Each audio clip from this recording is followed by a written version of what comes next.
Hello, the name is Russell, and I am an Englishman. My family once had a vast fortune, but now I am as poor can be.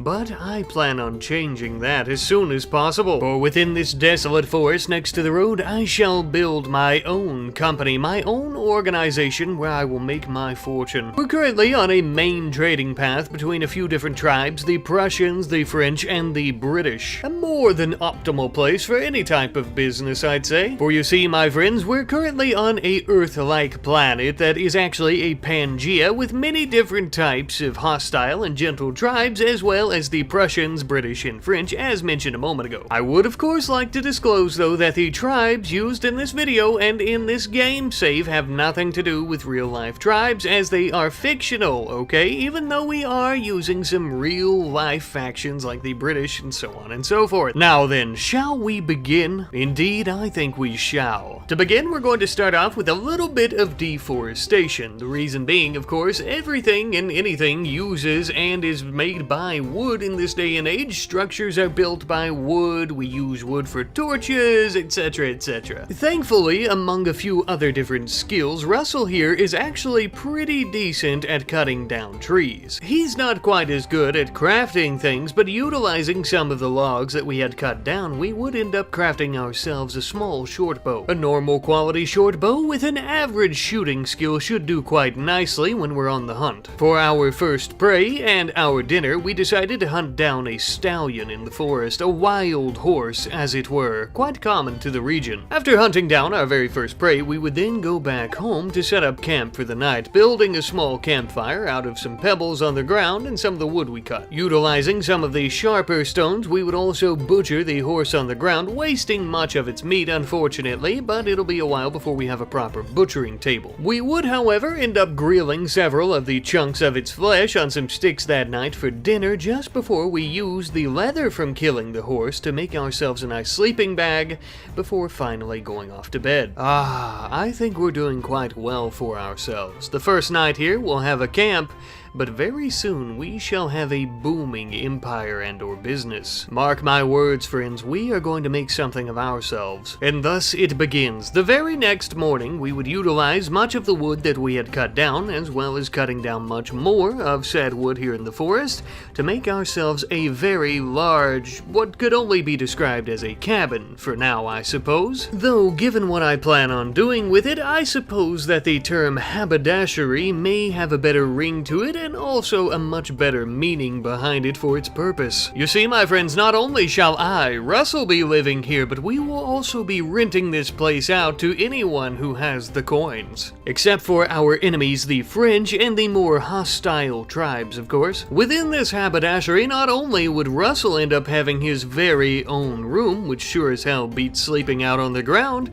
but we also had a nice, warm, and toasty fireplace for all to enjoy. We did use up most of our resources though, so for a day or so we would have to do nothing but spend more time cutting down trees day in and day out. We would, however, make time in our busy schedule of cutting down trees to plant a large row of potatoes. That way we don't end up starving to death when winter rears its ugly frozen head. After spending so much time cutting down more and more trees, we finally had a large stockpile of wood which we would use to furnish our haberdashery. As you can see, we added in 3 beds, some dressers to go with, a small bookshelf, as well as a nice table to eat at, and a large log pile by the fire to keep it going. Not only would we build these beds, but we would make sure that they were ready for any and all guests, setting their price at $10 per night, which just so happens to be the cheapest that we can set them. Not to worry though, my friends, Russell didn't forget about himself. He too would use the wood to go about building himself a proper bed, a nice table to eat his meals in the morning, as well as a potted plant, a dresser, and all the other amenities we needed. A bit of time later though, and we had our very first visitors, a Prussian bulk goods trader. Unfortunately, they were on their way to a nearby British city and thus did not want to stay in our haberdashery for the night, but we could end up trading with him. They were willing to buy many of the logs that we had been cutting down, thankfully,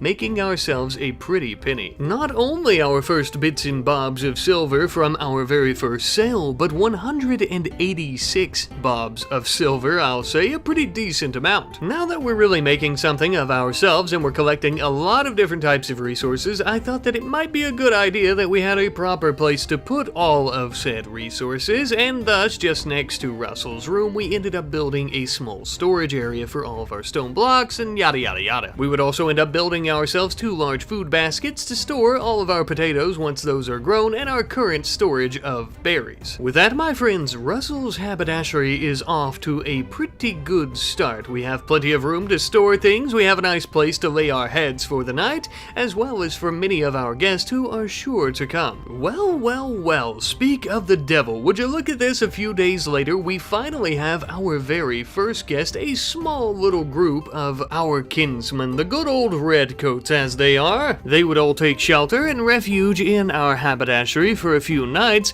making us a pretty little pocket full of coin. Only about 30 or so, but in total we should have enough to buy ourselves a nice musket or something along those lines. And if they enjoy their stay in our nice comfortable beds in our warm haberdashery, they'll very well end up coming back and spending more of that money, as will their colleagues. We were off to a bit of a rocky start though, as none of them had anything to eat, so we quickly ran outside and began picking some berries. They probably won't enjoy that, so we'll need to try and find a better solution. But we were interrupted when we had a traveler by the name of Woodard who was apparently seeking out 30 silver. Funny enough, just the amount of silver that we had made from our British soldiers staying the night, and apparently she had some debt to pay off to some pirates. Now, she did have some pretty good skills. She was a careful shooter, even though she was a high mate who's also incapable of violence, which also means she probably can't protect herself against these pirates, and thus we decided to arrest her. I know, but truth be told, it is for her own good. She can't protect herself from pirates, only we can do that, and if she's in debt,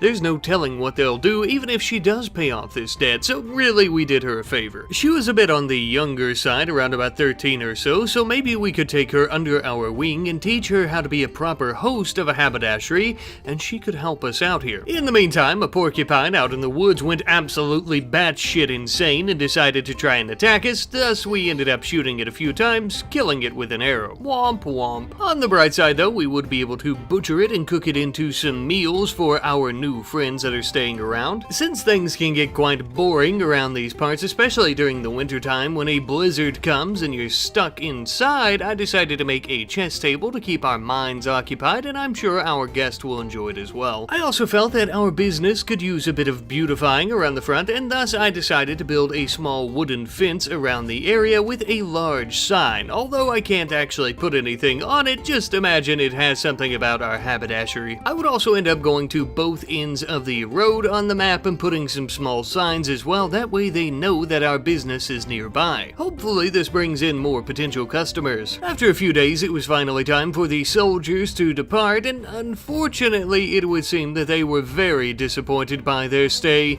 possibly because I didn't have enough food for them, or possibly because of that damn dirty porcupine, somehow. Either way, I refused to take the blame for the situation. To address the food issue, I decided to build something of a food storage area as well as a slaughterhouse. You'll notice that this building is going to have an embrasure as part of the walls, and that is because we're going to be letting the cold fall and winter air in when those seasons come around to keep the food frozen for us. We must use Mother Nature to our advantage. Speaking of food though, I noticed that we had a wild woman who had wandered into the area and was picking some of our potatoes out of the field without asking to eat. Well, I immediately began working on an axe, that way we could smash her over the head with it and kill her, but I decided to opt for shooting her in the back with an arrow instead, and after say 5 or 6 arrows later, we had finally slaughtered her. I felt kind of bad about it because she was just hungry, but it needed to be done. We would end up giving her a proper grave and burial site, and that's about the least we can do, to be honest with you. By this point, we had also finally recruited Woodar, and she was a perfect helping hand, running around, sweeping up the place. She had wonderful ideas like giving our faction and our business a name as well. We ended up naming ourselves the Russell's Ruffians just to scare off and intimidate any would-be bandits or pirates,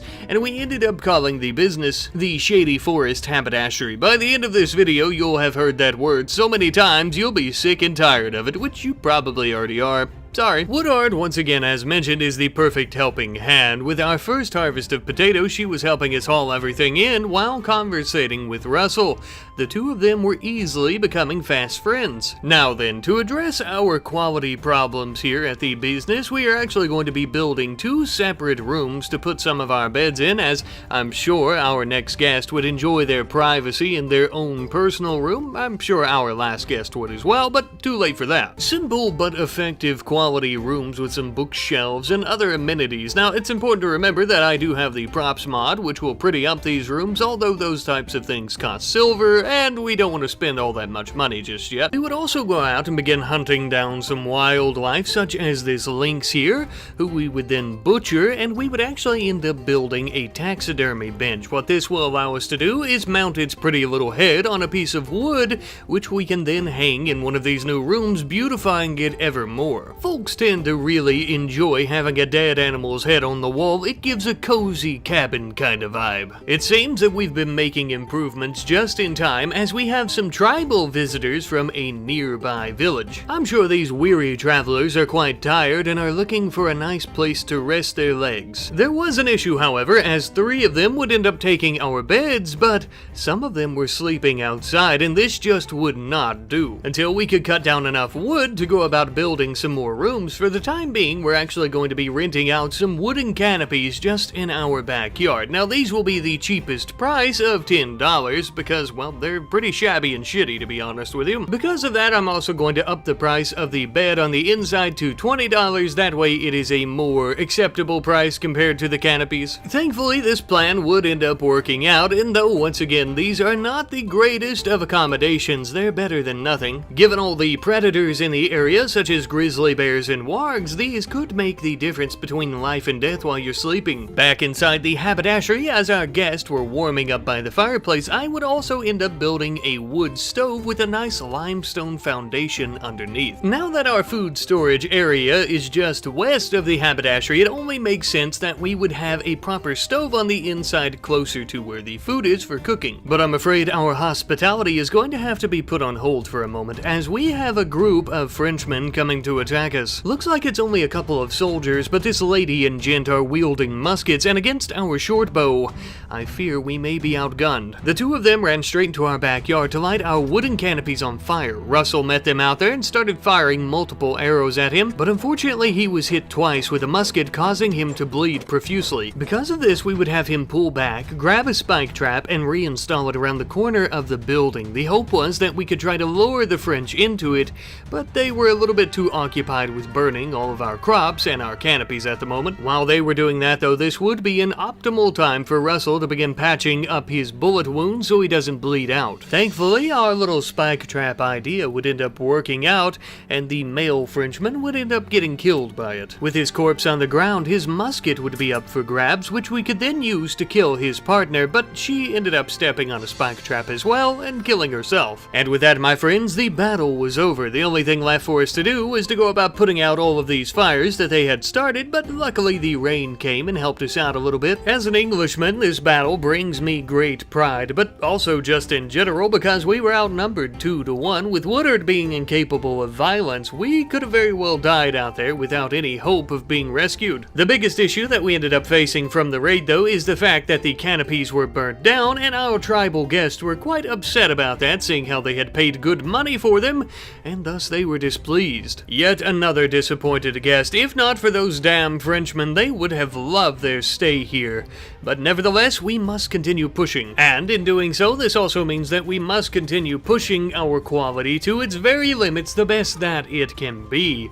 And to go about doing this, we're going to build a few separate cabins across the road from our haberdashery for people to rent out as well. You'll notice that these aren't too different from the rooms in the main building itself, although we do have a wagon in case they need to store any of their baggage outside instead of inside their rooms, and we also have some firewood out back so they can keep themselves nice and toasty. Now, we also want to try to build some of our own vehicles like a horse-drawn wagon, and to go about doing so, we're going to need to be able to feed the horses, and so thus we decided to plant a very small field outside our food storage area for hay. Once again, our progress has been impeded when we got an attack from some tribal impids, though it appeared to only be one gentleman who was going to throw some some rocks at our heads. Needless to say, with our newfound musket from the French, we were none too impressed. As we fired at him from the tree line, he would toss his pebbles, but we made the mistake of getting a little bit too close and he attempted to catch us on fire. But then we shot him in the heart and he ended up dying. Turns out I think he was actually a she, but that's alright, we don't discriminate. Our musket is an equal opportunity killer. By this point it was now fall, and with winter just around the corner, we decided to begin collecting resources such as plenty of wood, heel root, as well as berries. At some point we would end up having a British bulk goods trader who had stopped in at the habitashery, and though we had collected this wood to keep our fires burning this winter, we decided to sell it all off to them. And this ended up making us 1,625 pieces of silver. Whoa, mama. We would also end up having a lore keeper by the name of Nina looking to join the colony. We're not one to shy away from some free labor, so of course we accepted and she would join us shortly thereafter. We were tickled plum pink to have her here with us, especially once we got a good look at that skill set. She was a nimble lore keeper who was great at crafting, construction, and melee. Absolutely splendid. A great addition to our staff. But with our growing population of staff, I thought it'd be best for us to go ahead and build 3 cabins for each of us. That way we're not sleeping in any of the guest beds back at the business. They were nothing too fancy, just 3 simple little homes, enough to keep you warm during the winter and what have you. So one of the best parts about our little housing solution here is that we could actually rent out Russell's old room and turn it into a guest bedroom. Speaking of which, we have yet another group of British soldiers coming through the area looking to rent out some rooms. Now's our time to shine and to leave a good impression. Whereas we had failed previously, I'm hoping that they'll be quite delighted with their stay this time around. As they're enjoying their stay, I noticed that it is getting to be late fall and temperatures have absolutely plummeted. And unless we want to stay inside all winter and play chess by the fire instead of going outside and working around our property, we're going to need some proper clothing. So we quickly threw together a nice little tailoring bench out in our slaughterhouse, mostly because there's plenty of leather out there from all the dead animals anyhow, and we started throwing together some coats for everyone to keep us nice and snuggly warm. Believe you me, friends, we are going to need them. The wind around these parts could cut a fella in half. And with the potential of frostbite during the winter, that's actually a pretty accurate possibility, I'd say. A little bit of time later, and our Prussian friends, I called them British a moment ago, which was an oopsie daisy, were so tickled and delighted with their stay, they actually left us some uranium as a tip. My lord, well, it's about time we started getting some good reviews for our hospitality. Hopefully they'll tell their friends and colleagues as well. In the meantime, we've been doing quite a bit of mining to collect some steel, but in this particular vein of steel along the road, we plan on putting something special. More on that in a moment. Because right now, we're going to begin lighting the way to the haberdashery in the icy cold dark of winter with some proper steel streetlights. With these bad boys glowing in the dark, there's no way anyone could miss our big, beautiful wooden sign. I feel like they're pretty inviting as well. Kind of like, come on in, sit down, get a bed, and get a bite of stew or something. We would also utilize some of what little bit of hay we actually managed to harvest this season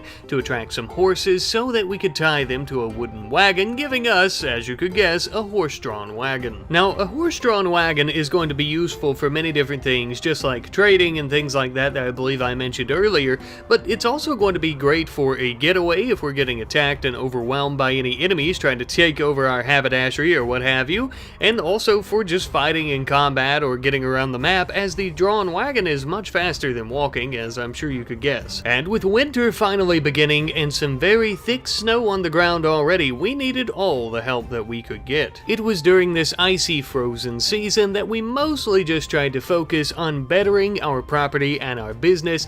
In terms of that, we were making some taxidermied buffalo heads and hanging up in all the rooms, increasing their quality. But also the steel vein on the edge of the road that we were mining out, we decided to turn this into something of a makeshift prison. Of course, we're no government entity and we're just a private company, so we don't care if anyone's actually punished for any misdoings. We want to try and imprison people to go about recruiting them into our company, and that way they can help us out by working around the place a bit. So we made this a very nice and comfortable prison, where our motto is, you don't have to learn your lesson, you just have to earn us some coin, eh? But back at the haberdashery, to go about improving it furthermore, we were actually going to build some proper rugs on the inside to completely beautify the entire place and all of the rooms that we rent. To give the place a more professional look, we would also go about building some wooden archways around our doors. We also moved the chess table over by the fireplace so it would have a nice scenic view, and we would build some nice comfortable blue fur chairs instead of the wooden chairs that we've previously been using for it.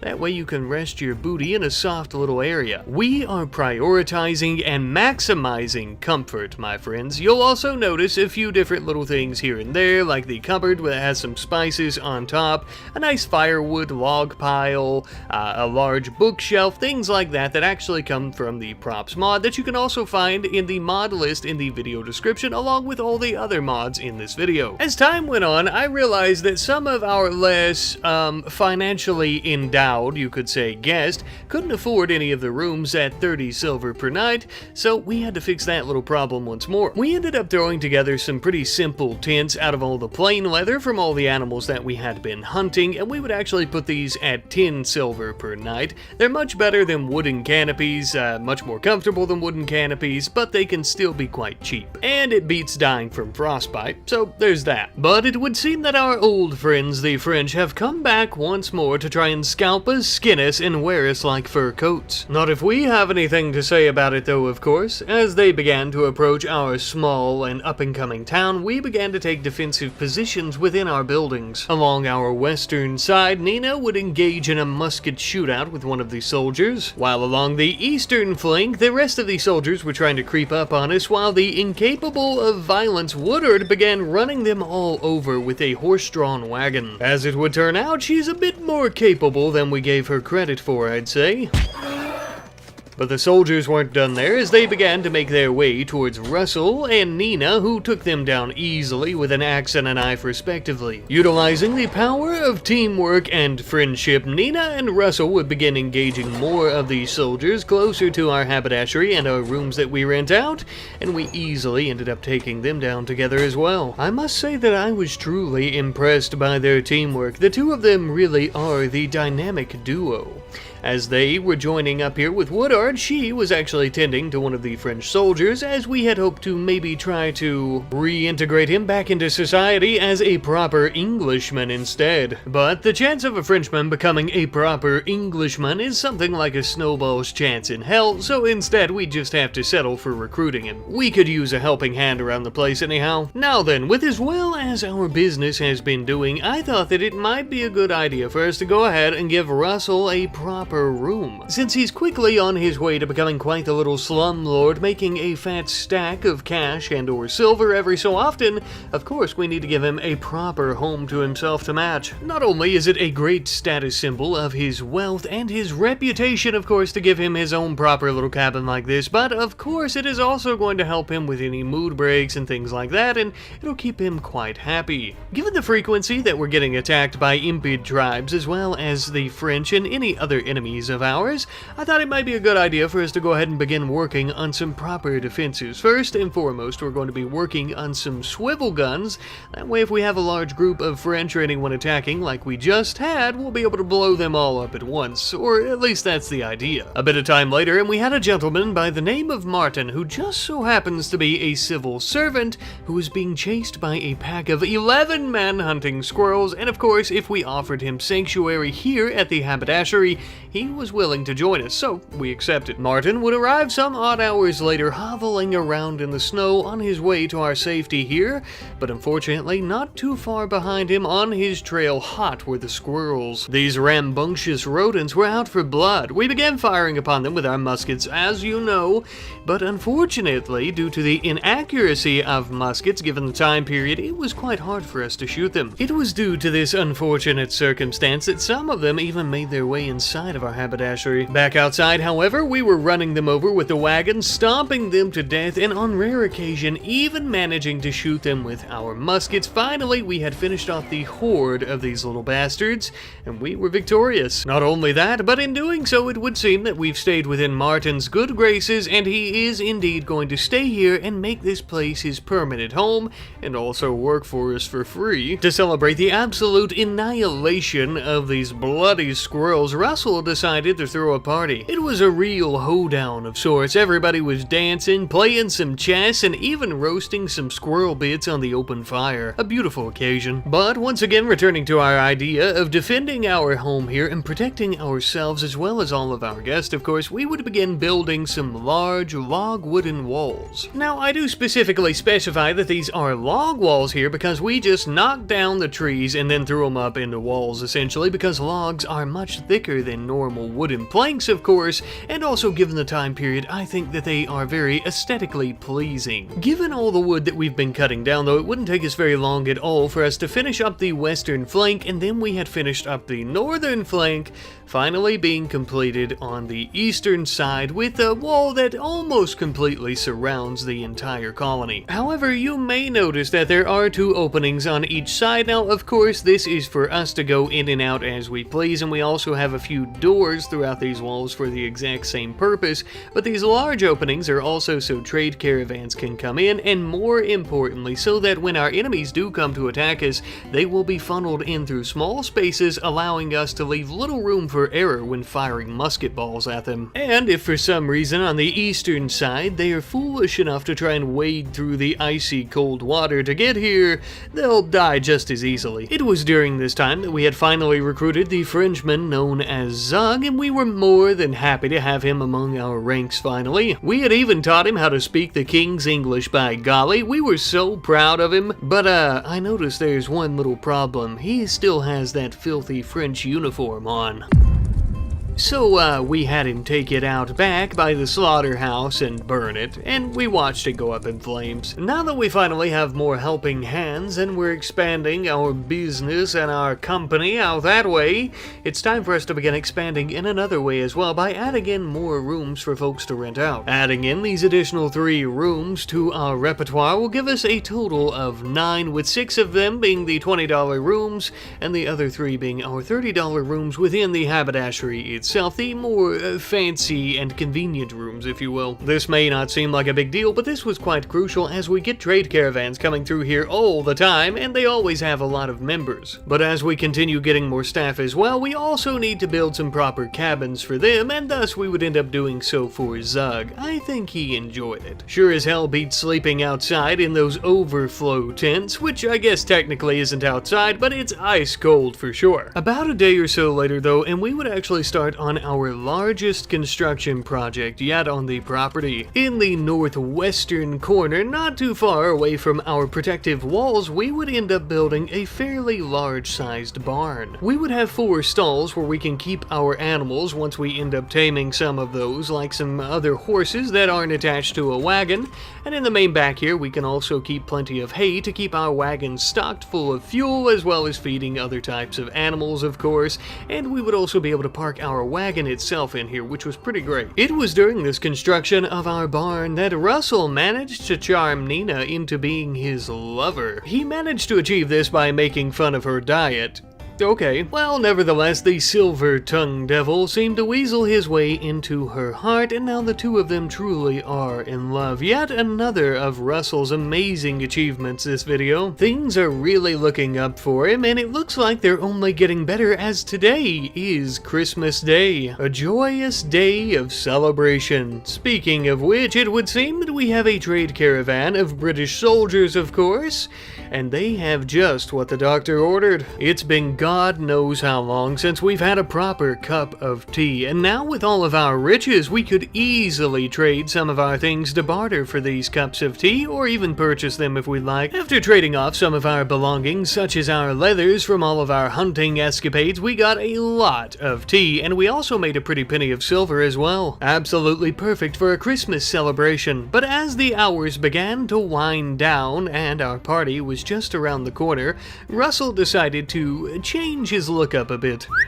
Ooh la la, now that is a hairdo befitting of a lord. Now, whether or not he's a noble lord or a slum lord in the middle of the forest renting out rooms to lowly peasants for coins, that's up to you. Because right now, my friends, I have no time to decide, as we have a hippin' hoppin' party for Christmas. We would even cut down some nice pine trees from outside to bring in and begin decorating with a few gifts for one another underneath the trees. We sat around the table warmed by by our wood-fired heater, and not only enjoying each other's company, but also enjoying warm cups of tea as well. Of course, though, tea wasn't the only pleasantry that we decided to indulge in when Woodard and Russell joined us at the table and began lighting up a few cigarettes. As a snowy blizzard formed outside and we battened down the doors, we would continue passing the hours playing chess by the fire. Martin was quiet as a mouse, Nina had tightened her blouse.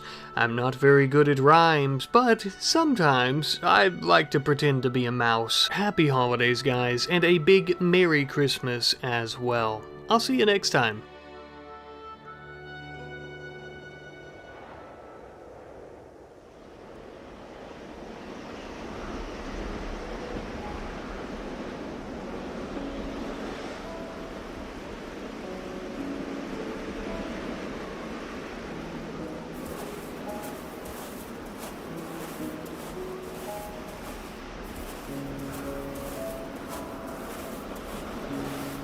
Christmas night, 5501. I remember it just like any other day. Icy cold with wind that could cut a fella in half. I had made my way to a local haberdashery where I would end up renting a room for the night. Probably some of the best sleep that I had ever had, quite frankly. Comfortable beds with real feathered pillows. I woke up the next morning and had a very nice warm cup of tea. I needed all the energy I could get, for I was on a hunt, friends, a mission, you could even say. I am a bounty hunter, and you best believe that I plan on making my fortune and my reputation in these parts. Well, not exactly in these parts per se. I wouldn't want to litter the fine grounds of this haberdashery with corpses of bounties. Indeed, I'll be traveling a few miles down the trail into some nearby mountains. Incredibly difficult to traverse, especially during the snowy months, unless you know your way around, which I just so happen to. Perfect for defensive purposes. As you can imagine, a life like mine with my occupation tends to be quite dangerous. After traveling for some time, I was becoming quite cold, so I decided to hack down a few trees and go about setting up camp for the night. Wearing my greatcoat was quite warm, but building myself an even warmer fire to snuggle up to under the stars tonight would be much better, of course. As dawn broke, I began to realize that the place I was searching for all this time, I had finally arrived. This was the perfect place to set up shop. Contrary to popular belief, every bounty hunter needs a home, even if it is temporary. Given these basic human requirements for shelter, I decided to begin lobbing down many a tree here in this forest to go about building my little home. Given that wood is the primary resource in these parts, I thought a nice large log cabin would be quite fitting. I was quick to throw up the walls, stuffing dirt in between the logs to insulate the place nicely. And then we began on the heart and soul of any log cabin, a nice warm fireplace, a comfy little bedroom, as well as a nice place to sit and eat some meals and maybe even have some coffee or tea. Home sweet home, at least for the time being, that is. Who knows, if things go quite well, we might even set up a bounty hunting agency here. To celebrate the occasion, I decided to smoke a cigar just off the steps of my porch. After that, it was time to come back inside and warm up by the fireplace. But more importantly, it was also time for us to begin our work, one of which was worth 631 silver alive and just so happened to be an impid revolutionary that was wanted by the British troops. Don't mind if I do. Luckily, it seems to only be a few miles south from where I've set up shop, just a little bit down the river. But given the fact that they require the impid revolutionary alive, I'm gonna have to stop in at my new client's nearby settlement and purchase some items. Once I spent what little silver I had on this new item, I began making my way further south along the river to the camp. Upon my arrival, I was quite surprised to see that their little abode was actually some type of makeshift base on stilts in the middle of a pond. This would make infiltrating the base to get our prize a little bit harder. Luckily for me, I have no plans of doing so. I plan on luring them out with my newly purchased rifle. This bad boy should cut quite a shine. Slowly and cautiously, I began to approach some of these small hills behind their little shack to hide and sneak up on them. Eventually, I made my way around and began firing at the comrade of our suspect. shooting him in the chest and killing him damn near instantly. One down, one to go. When our target finally showed their ugly head, I whipped out my old pistol here, as the caliber is much lower, and thus after shooting them a few times, they were still alive, thankfully. Now all we had to do was stuff their wounds with a little bit of grass and dirt, just enough to keep them alive long enough until we took them back to the British to get our money. Now if they end up dying while they're in custody before they can be executed, that's none of my business. I'm King the Bounty Hunter after all, not King the Hangman. We eventually would return home with all of our riches, about 631 silver, as promised by the soldiers of course. After returning home we had a loner by the name of Nestor who was actually wanting to join us here and join the bounty hunting lifestyle.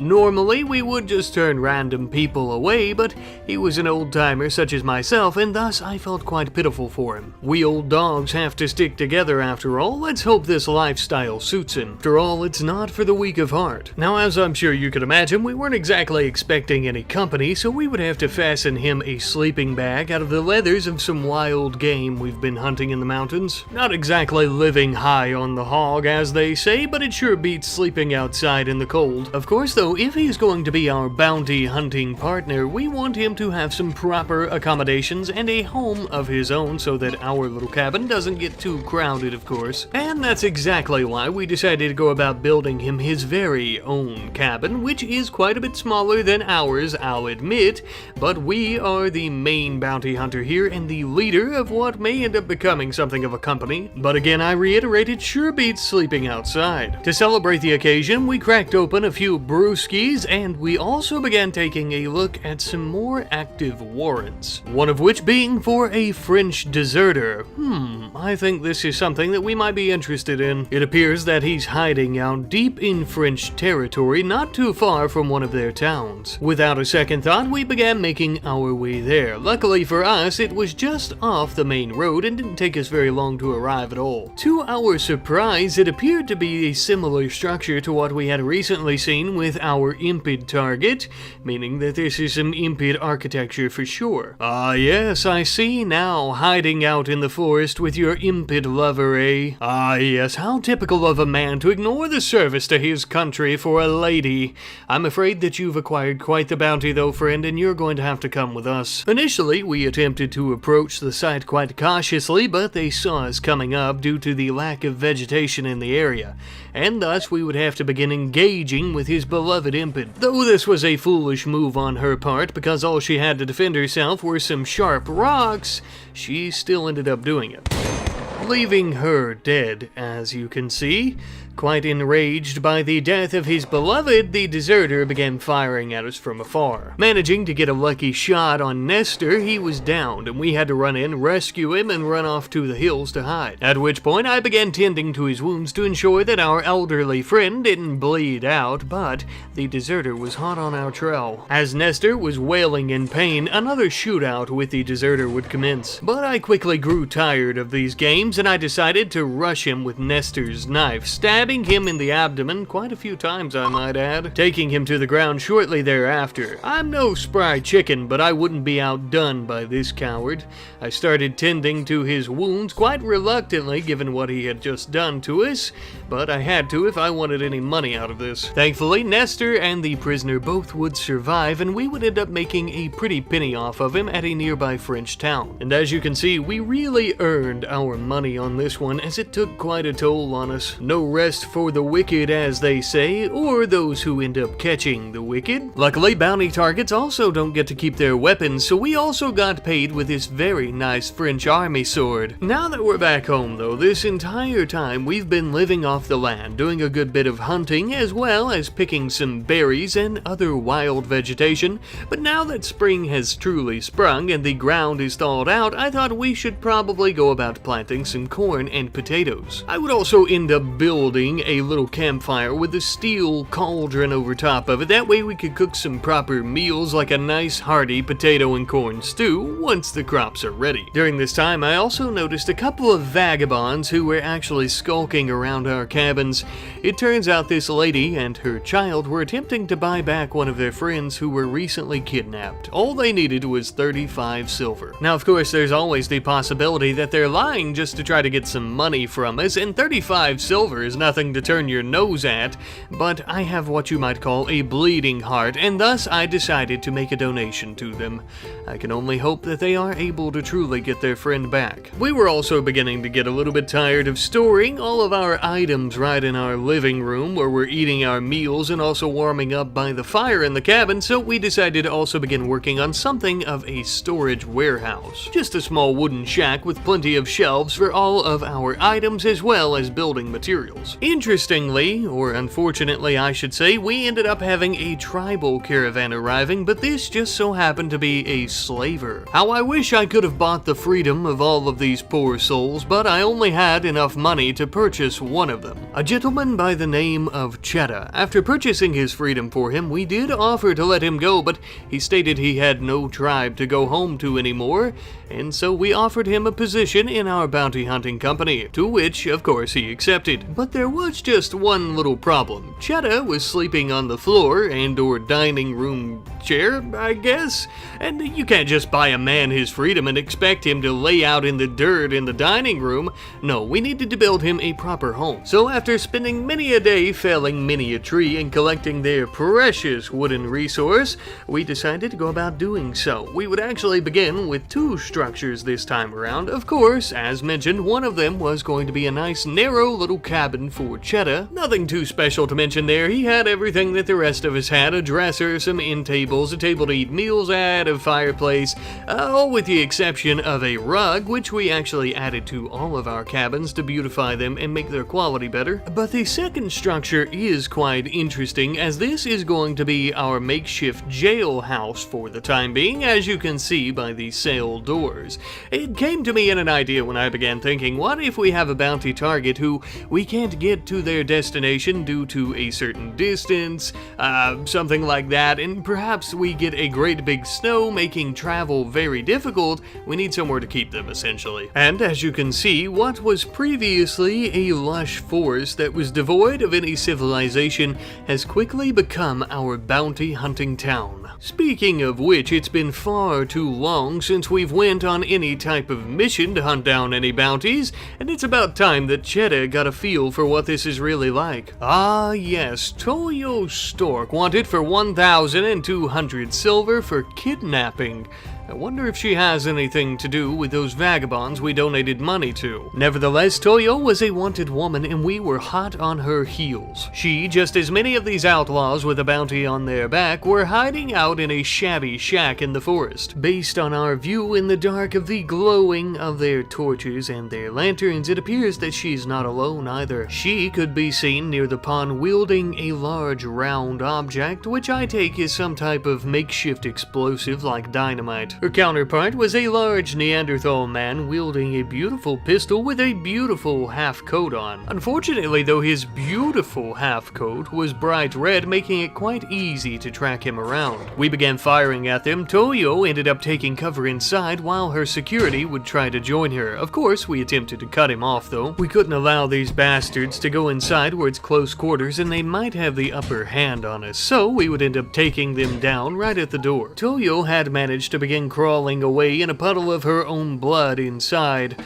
and as we were tracking the puddle of blood, we would come upon her, and we would also come upon our worst fears. On the ground lie 35 pieces of our own silver, as well as both of the vagabonds that we had given it to. Outside, near some dried pools of blood, was a gentleman in a nice coat. My guess is that this was the friend that they were hoping to buy back.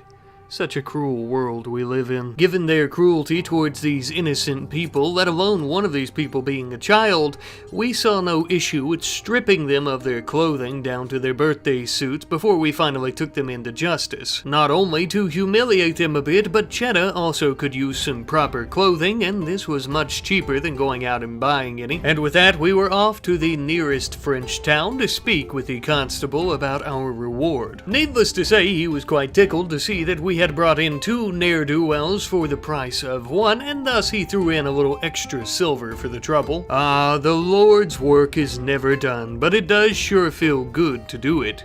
We would return home shortly thereafter and begin taking all of our newfound riches to our storage building. Now that we're finally back home, it's time for us to focus on our community once more, if only briefly, and by doing so, what we're actually doing is planting a small field of hay grass. That way, in the future, hopefully we can attract some wild horses and maybe even possibly break them to make a horse-drawn wagon. But as mentioned, our return would only be brief as we had gotten information about a nearby item stash. So, after a few days, we decided to head back out and to check it out. Now, this isn't a bounty per se, but there is a good possibility of riches. And depending on what's there, it could be some type of useful weapon, somebody's stash that we could use to help us out with our bounty hunting duties, or possibly some items that we could sell and then use that money to purchase items to help us out further. After our arrival at this item stash, there were no bandits or anyone to be seen, but there were 2 very large grizzly bears with an even larger pile of dried blood, bones, and corpse bile, which was none too settling, I'll say. With it being dark and all, we had hoped to try to sneak past these wild animals, but that was not the case. They began chasing us and attempting to maul us, to which we've of course had to defend ourselves, and we had to kill them both. Yes, sorry about that, old girl, but I'm afraid you forced our hands.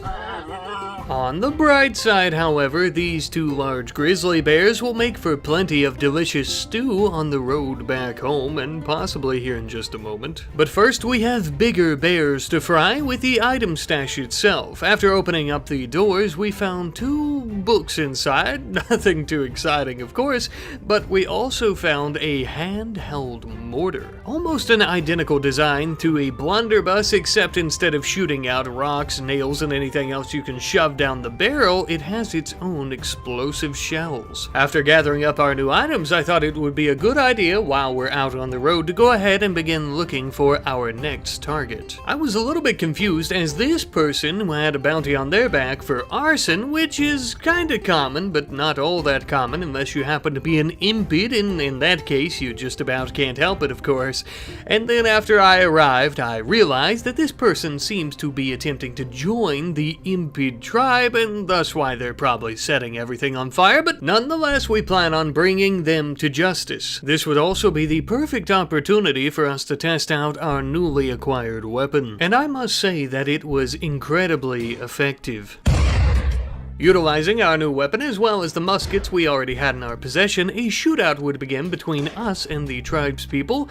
This was a little bit more difficult than we had expected, as we had no idea there would be this many enemies here. And given their preference of flaming weaponry, things were really beginning to heat up, as you could see. Based on our experience, really the only way that we could go about taking them down was with some close quarters hand-to-hand combat. After killing many of her associates though, we would be able to focus on our target as she began attempting to flee the area. She was wading through the swampy water and she came this close to getting away, but that's when I fired. Bit of a close call there in more ways than one. Not only did she almost get away, but we almost completely killed her by shattering her spine with a musket ball, and on closer inspection, she appeared to be a he and was attempting to conceal his identity. Either way though, we would bring him to justice and return home shortly thereafter. Upon our return home, we just went about some basic spring cleaning, even though it was actually almost winter time, and we were also finally beginning to harvest all of our crops that we've been growing for quite some time, one of which of course being our recent field of hay grass. After using the hay to attract some wild horses, we had finally got them broken and we would actually hook them up to a stagecoach wagon that we built. Given our occupation, I thought it would probably be pretty fitting for us to go ahead and paint the old wagon black instead of the standard wooden brown. Perhaps it'll intimidate some of the bounties that we're chasing. Oh, we are truly living living high on the hog now, friends. We loaded up our brand new wagon with plenty of silver and headed down the river to the nearby British town to do a little bit of trading with him. At which point we had purchased 4 dogs, specifically beagles. Not only man's best friend, but the beagle is bounty hunter's best friend, as they'll be able to track a scent of one of our bounties for miles on end. Now, if we want these dogs to take care of us and to do their jobs properly, though, we are going to have to take care of them, and I really mean take care of them.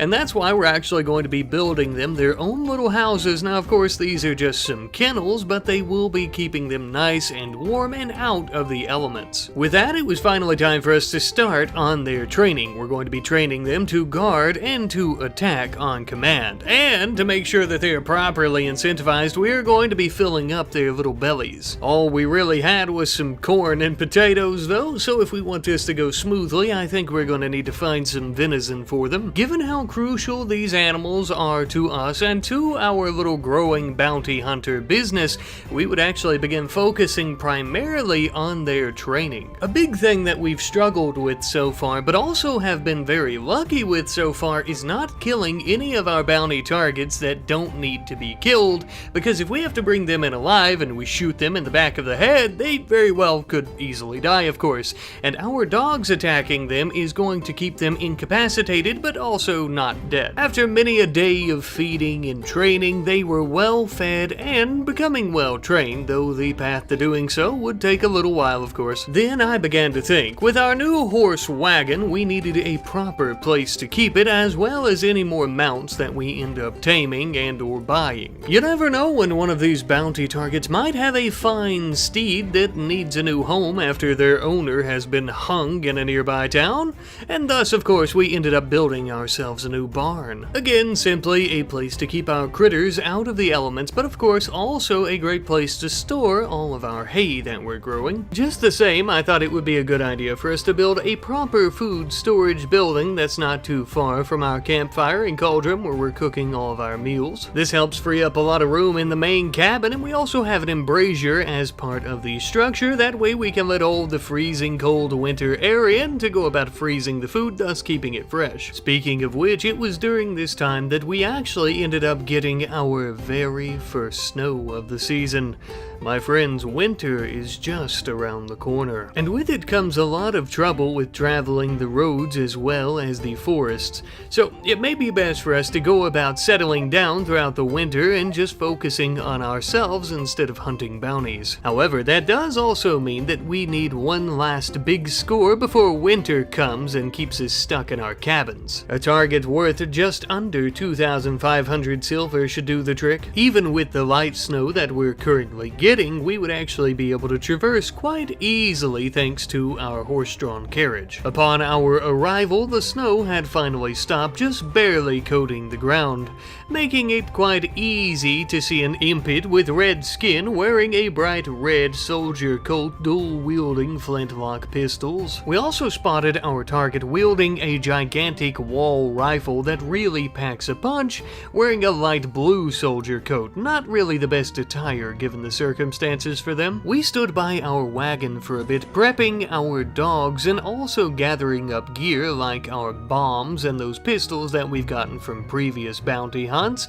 though I'm hoping we won't even need them. For you see, my friends, even though we do truly love our new furry companions, when it comes to a hunt for some bounty targets in the heat of battle like this, they are expendable, and that's why we are sending them in to take out our targets. And as you can see, after their extensive training sessions, not only are they the best damn sniffers in the whole world, they're also quite aggressive, taking down targets with relative ease. First went our actual target, and then his bride-to-be, or lover, or whatever she was. After our beagles finally took her to the ground, we would begin tending to her wounds as well as the targets, because of course we want to fetch a fair penny for them, them and not actually have them die, though I was quite interested in her pistols either way. Ah yes, our furry little friend's truly done one hell of a job today, and I look forward to many hunts with him in the very near future, or after winter ends I suppose, as the snow is getting quite heavy now, and so is the cold. After approaching the little cabin that they've been staying in, we found a little bit of jade, some tobacco leaves, and some bioferrite. I plan on selling 2 of those 3 items. Funny enough, at the exact same French town that we're going to be taking our target to have his head cut off or possibly be hanged or whatever they deem fit for his crimes. Eventually, we had finally returned home with our wagon and with all the things that we had collected, especially our prize money. We've made ourselves a very, very pretty penny this hunting season.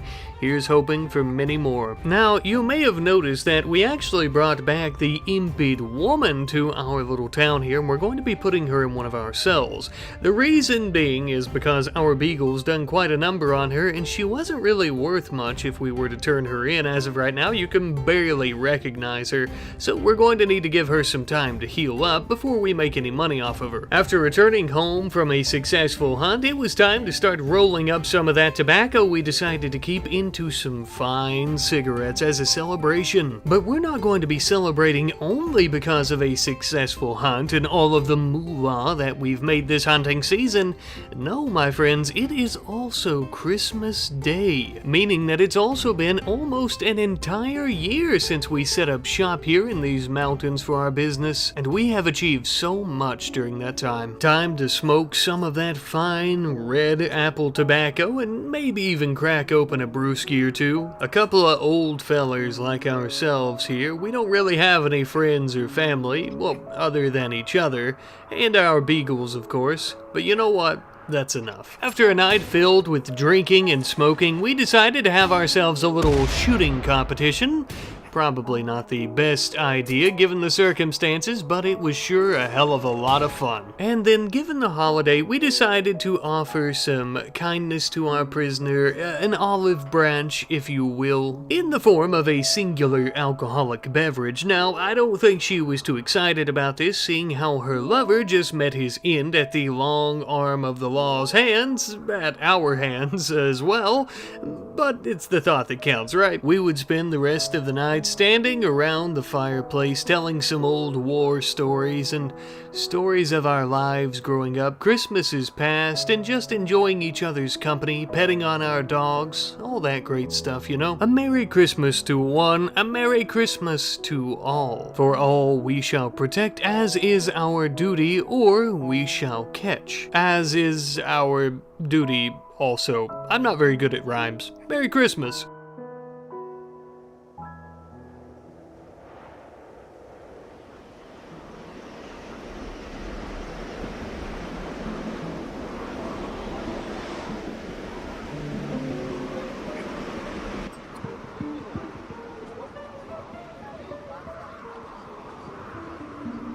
Christmas Day 5502. The bounty hunters were partying, drinking, and smoking till their heart's content. I find myself locked away in one of their prison cells. After a few weeks ago, they had actually had my lover hung at a nearby town for his crimes. But if nothing else, I am an opportunist.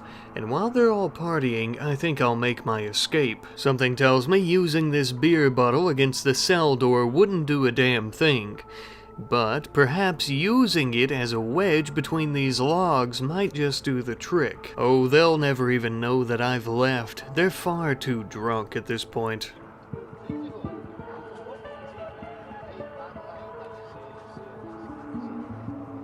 Even if they did notice, I'll be far, far away from here by then. They'll never catch me in time. But now the question is, where do I go?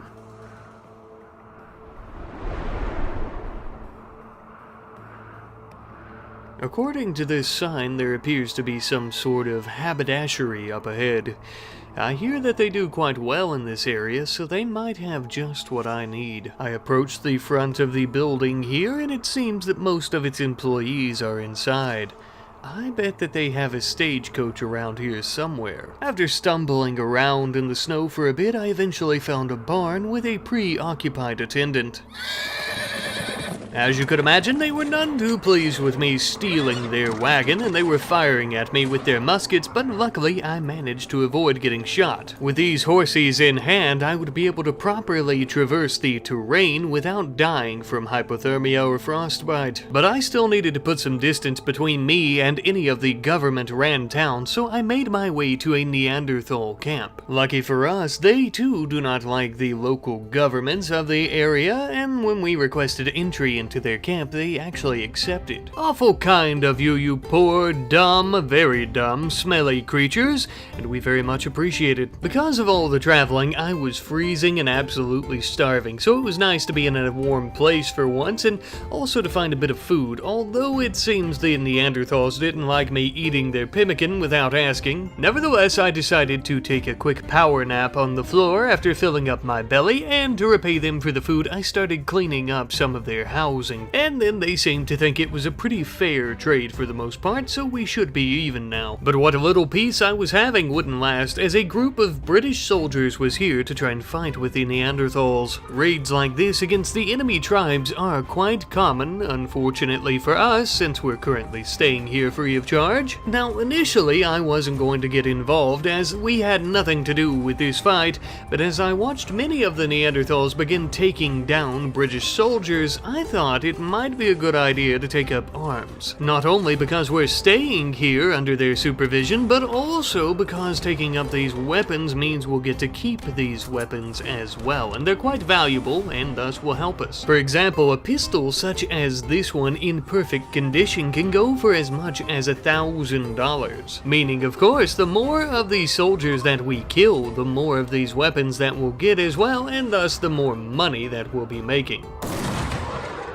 Or perhaps if we end up having some people that might be interested in our cause of getting our revenge on those filthy bounty hunters that had us captive for so long, we could arm them with these same weapons. Nevertheless, as the Neanderthals chase them out of their territory, I find that it's time for me to leave. Building a militia like the one that we need to get our revenge doesn't come free, and of course will take quite a bit of time. I ended up traveling a bit south off the road to a boreal forest. There's very little hills or vegetation in an area like this, and thus we plan on hiding in plain sight. It was genius. They would never think to look for us here. Once we knew that we were safe and sound, we would cut down a few trees, build ourselves a nice warm fire so that we didn't freeze to death, as well as a wooden canopy to protect us from the elements. And just to be extra super careful, we would end up painting our wagon a completely different color as well. That way nobody knows that it's the one from the haberdashery. This also felt like a pretty good time to unload all of our items out of the wagon and take an inventory, but we didn't have anywhere to put them, as I can't stuff them in the canopy with me at night, so we would end up building a very small log cabin. Now this is no ordinary cabin though, as it is actually going to have a secret underground staircase. That's right, friendos, we're digging out a very small section underneath the cabin itself to hide all of our goodies, and thus we began putting everything down there. Of course, though, we would end up having to do plenty of mining to make enough room for all of our items. Now, you might be asking yourself, why are you digging out some type of root cellar to go about hiding all of your valuables? Well, friends, if there's one thing that I learned as a bandit, it's that anyone will steal anything from you, and also law enforcement knows exactly where you hide things 9 times out of 10, and thus I need somewhere secretive. After a hard day's work, I decided to lie down in the canopy for a little snooze. I needed my beauty sleep, as I had a lot to do tomorrow as well. After I awoke, I loaded up all of our goods into the wagon and immediately went down the road a few miles to yet another tribal settlement to do a little bit of trading. I would end up selling them a sword, a spear, and plenty of alcohol in exchange for some homemade fire bombs. Now, what would an impid who can quite literally breathe fire need fire bombs for? Well, I have a little idea in mind that's going to require some distance. By this point, we were traveling through the mid-spring snowy roads when we would actually come upon a lone hunter standing out by his campfire. However, it seems that we've caught him as he was just going out hunting, as he ran off before we could actually speak with him. That's quite alright, I didn't want to do much talking anyway. Sorry about that, old boy, but I had to get your attention after you disrespected me in such a manner. Not to worry, we won't let you suffer. You see, I was hoping to speak with this gentleman about a few of his articles of clothing, as I'm going somewhere where I'm going to need to not be recognized, and thus I need a disguise. But I also don't mind taking that big-ass rifle and plenty of his silver as well. With our newfound attire here that we've somehow acquired, if you catch my drift, along with our horse-drawn wagon, I think we should be able to pass ourselves off as traders, which will come in handy for stopping in at nearby British outposts such as this one. This little semi-town is a pretty good little outpost for their soldiers getting their weapons and storing munitions, as well as granting the rewards for bounty targets. And I bring this up because I have a fairly large bounty on my head at this point, and if these fine soldiers can't even tell that I am who I am, I don't think anyone will know. But we didn't just come here to test out the effectiveness of our disguise. I presume you haven't already forgotten about the fire bombs that we had recently purchased, right? I know good and well they're storing ammunition around this place somewhere, and I plan on using it to my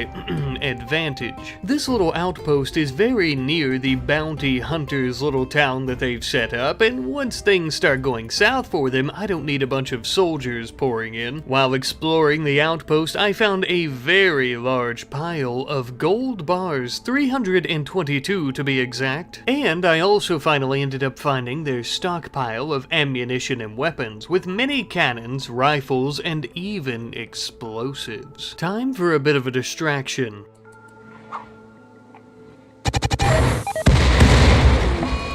Now then, with his fire set as their ammunition building is burning down and they're all rushing to put it out, I think I'll get my mitts on the gold. With their defenses sabotaged, it's time for me to take my leave, a humble trader just being on their way after seeing a very large fire break out, that's all. We would end up traveling many miles to the north to do a bit of trading with the French, selling off the gold that we had stolen. Given the fact that the two factions are enemies, they don't really care where it came from, if you can believe that. We would eventually return back home, where we quickly unloaded all of our earnings and started stuffing them down into the hole in the floor, hiding all of our silver in our secret hidey hole where no one would think to look. We would also begin gathering up some resources from the nearby woodlands, as we need plenty of wood, food, and some heal root in case we get sick. Utilizing said wood though, we would quickly increase our storage capacity up top for plenty of wood and berries and everything else that we're gathering, and the reason that we're doing this up top is that way we don't have to go downstairs to get these resources, but also if someone comes in, they might not even notice the hole in the floor. Until the ground finally thaws out, most of our food is going to be berries and some of the local wildlife that we can hunt, which we don't exactly mind because butchering up some elk also means that we get plenty of leathers. Now with these leathers in hand, we could deconstruct the old shitty, shabby wooden canopy that lets an icy cold breeze in at night between the cracks in the boards with a nice warm plain leather tent. Finally, the temperatures began to rise a bit here in the old boreal forest, and in late spring, damn near summer, the ground finally thawed out for once. Again, not exactly the most ideal biome to be setting up our bandit camp, but definitely the least suspicious. Now with the ground finally thawed out, we could begin planting some proper crops. I think some tobacco leaves is exactly what we need to actually begin making a good bit of silver to raise our little bandit army. Speaking of which, the leader of one of the nearby tribes has contacted us to let us know that their friend Geox was injured while traveling, and if we were to go to rescue her, she would actually be willing to join us. So we quickly jumped into the old horse-drawn wagon and began making our way there, just a few miles north of our camp. Even from a distance, we could see that poor Geox was quite injured just outside of a makeshift camp that was being ran by the British as they trotted around the outside. Since I was outgunned and outmanned, I decided to even the odds a little bit by running one of these poor dumb blokes over with the old wagon. Then, once we were on even footing, I hopped down off the reins and began firing at his cohort, who decided to run away like a coward, as you could imagine. Sorry about your luck, old boy. Looks like she left you to die. Now, with you out of the picture, it would seem I could claim my prize in the form of a new bandit.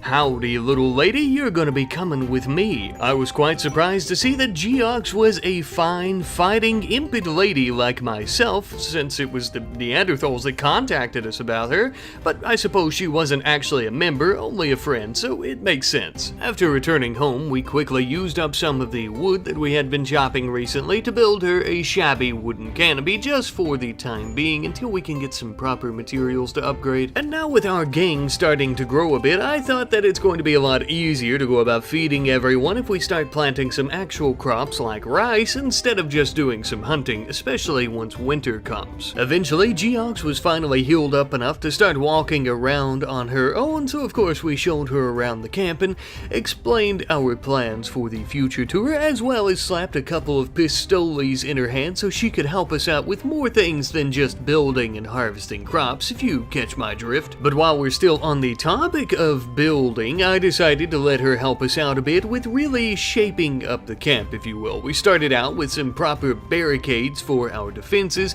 and also to just kind of help us line out the camp here in the area. We also began building some proper recreational areas like a chess table as well as a horseshoe pin, because wandering around, walking, and watching the stars and sunrise can really only entertain us for so long, you know? At one point, we ended up getting a raid from the French, as it seems that they've detected our bandit camp while passing by. It only appeared to be 2 soldiers or so I think we should be able to take them on. I quickly rushed to our defenses and began firing off my musket at those hiding behind some rocks, and then Geox ran them over, and then Geox jumped out of the wagon and shot one in the back of the head, and it looks like we've already won. We may have won the battle, but we definitely haven't won the war, and they know that we're here now, which is a bit of an issue. On the bright side, however, we did end up getting some muskets and swords from them, which will definitely help us out later when we go to conquer those bounty hunters. And of course, any future raids from the Brits, Prussians, French, yada yada yada. A little bit of time later though, when we began mining out plenty of steel from a nearby area. The reason being is because, as I've noticed, and many of you have as well, we're relying a little bit too much on our wagon during these battles and during these raids, and thus we need something that we can actually utilize if we lose the wagon or just don't want to use it at all. And that is exactly why we ended up building a swivel cannon on each side of our camp, the east and west side. That is, building 2 of them should be plenty enough for our protection. Allow me to demonstrate on this oak barrel, if you will. See that there? Now imagine that was a British soldier who was standing a little too close to those rock chunks. He would be shredded, and not in a good way. By this point as well, we had finally gotten a great big harvest of our tobacco crops. They had taken quite a while to grow, but now that they're finally finished, we could use the tobacco leaves that we harvested to make many packs of cigarettes. After making as many as humanly possible, we decided to load them up into the wagon, put on our disguise, and go out for a little bit of trading with the Prussians. After arriving at the Prussian camp, I also noticed when selling the cigarettes, they had a few slaves for sale. This could help us later. Regardless though, as for now, all the money that we ended up making off our little harvest of tobacco, we brought back home and started stuffing down the old hole, you know? We then ended up getting a request from a desperate refugee by the name of Pong, who was apparently scorned by an ex-lover and cast out of his home, yada yada yada. We would allow him to stay here, and as he began to approach the camp, we disarmed him from his pistol. We can never be too careful, you know. He could be an undercover bounty hunter or working for one of the governments around here, so it's ours now. Using Pong's extra manpower, we very quickly and easily threw together a very small wooden cabin. After doing so, we would also imprison him in the exact same cabin that he helped us build. He may not have known it when he offered to come here for a little while, but he is going to be a bandit. After all, we do need as much manpower as we can get. Though the recruitment of Pong will definitely take quite a while, so in the meantime we're going to be doing plenty of hunting as well as other work around the camp.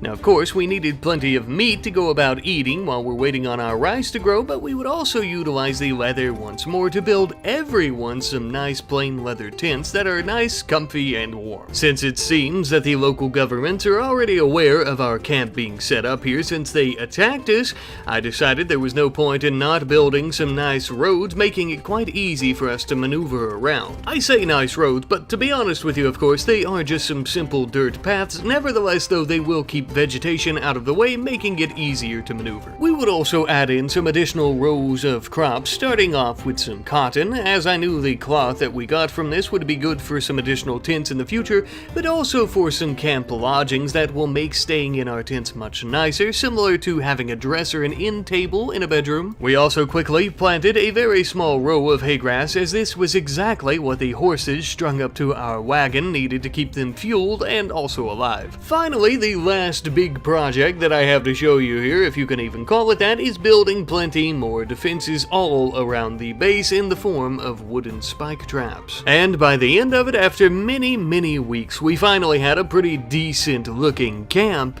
Funny enough, this was also about the same time that we got our first snowfall during, well, fall, which coincidentally was about the exact same time that we had finally recruited Pong into our ranks, yet another wonderful addition to our merry band of bandits. Now, truth be told, with our 3 bandits, including myself, of course, we do have numbers that match and rival that of the bounty hunters, but of course that's not counting all of their beagle dogs that they have, and not accounting for the fact that they may have even increased their ranks since we were last there, which, given their operation size, is definitely a possibility. Given these factors and possibilities, that does mean that we'll need to try to utilize our silver and our riches we've been saving up to increase our own operation size. So, after loading all of our money up, we would end up traveling down south a bit down the river to the nearby Prussian settlement once more to do a little bit of trading with them. In the meantime, back home, Geox was finally harvesting up plenty of our cotton that had been grown. That way we have a lot more cloth, and we would actually end up utilizing that cloth to build ourselves some baggage for our tents, further increasing their quality and making everyone quite excited to lay in them. Eventually, though, I would finally return home with the caravan, and as you can see, I ended up making a few purchases. To start off, we ended up purchasing 2 bison, which were actually able to mount anytime, giving us quite an advantage during battle any time of the year, as bison can traverse snowy landscapes with ease. But also end up purchasing the freedom of 2 slaves by the name of Adam and Richter, who would quickly take up arms and join us as bandits here, which of course we discussed this with them ahead of time to make sure they were cool with being bandits, and that's basically the only reason we bought them instead of other slaves. Utilizing what little bit of cloth we had left from our harvest, we ended up building them a couple of cozy tents with all the amenities one could need as well. And for many weeks we would sit around the camp telling stories and getting to know each other, as well as planning out our attack on the bounty hunters. Once the attack is carried out and completed, we would also talk about much bigger plans of forming a much larger gang and making much more money. Fall would pass and winter would finally begin, as many more days would pass as well.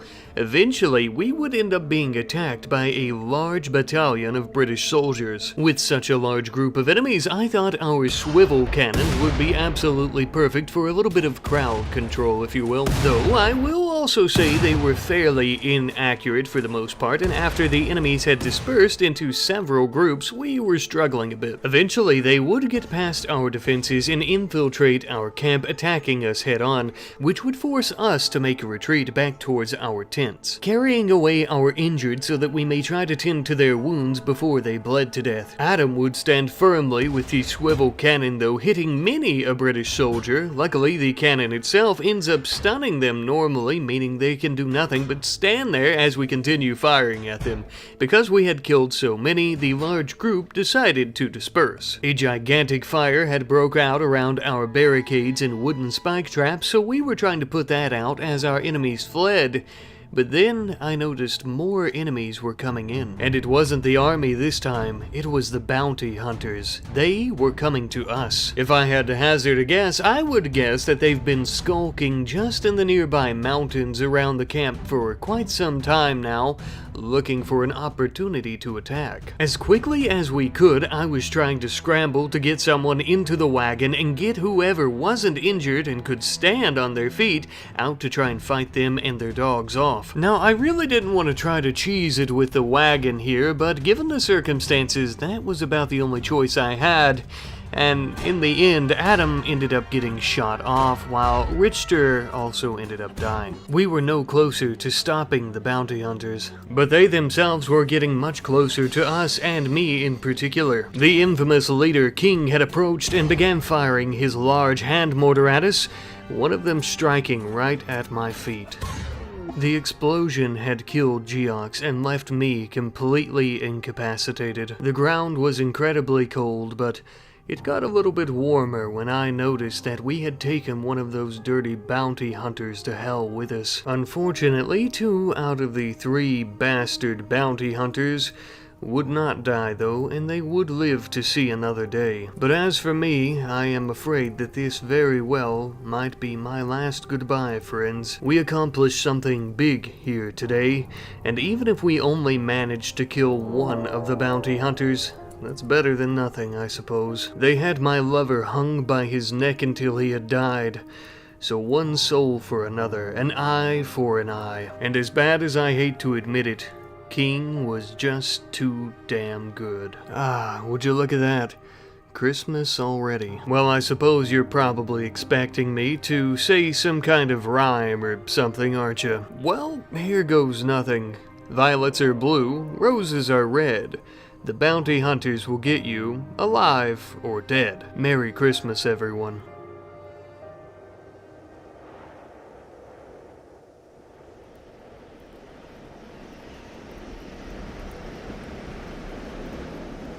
I never quite thought this is how I would go. Bleeding to death at the hands of those bounty hunters, on Christmas no less. Better than what I deserved, I suppose.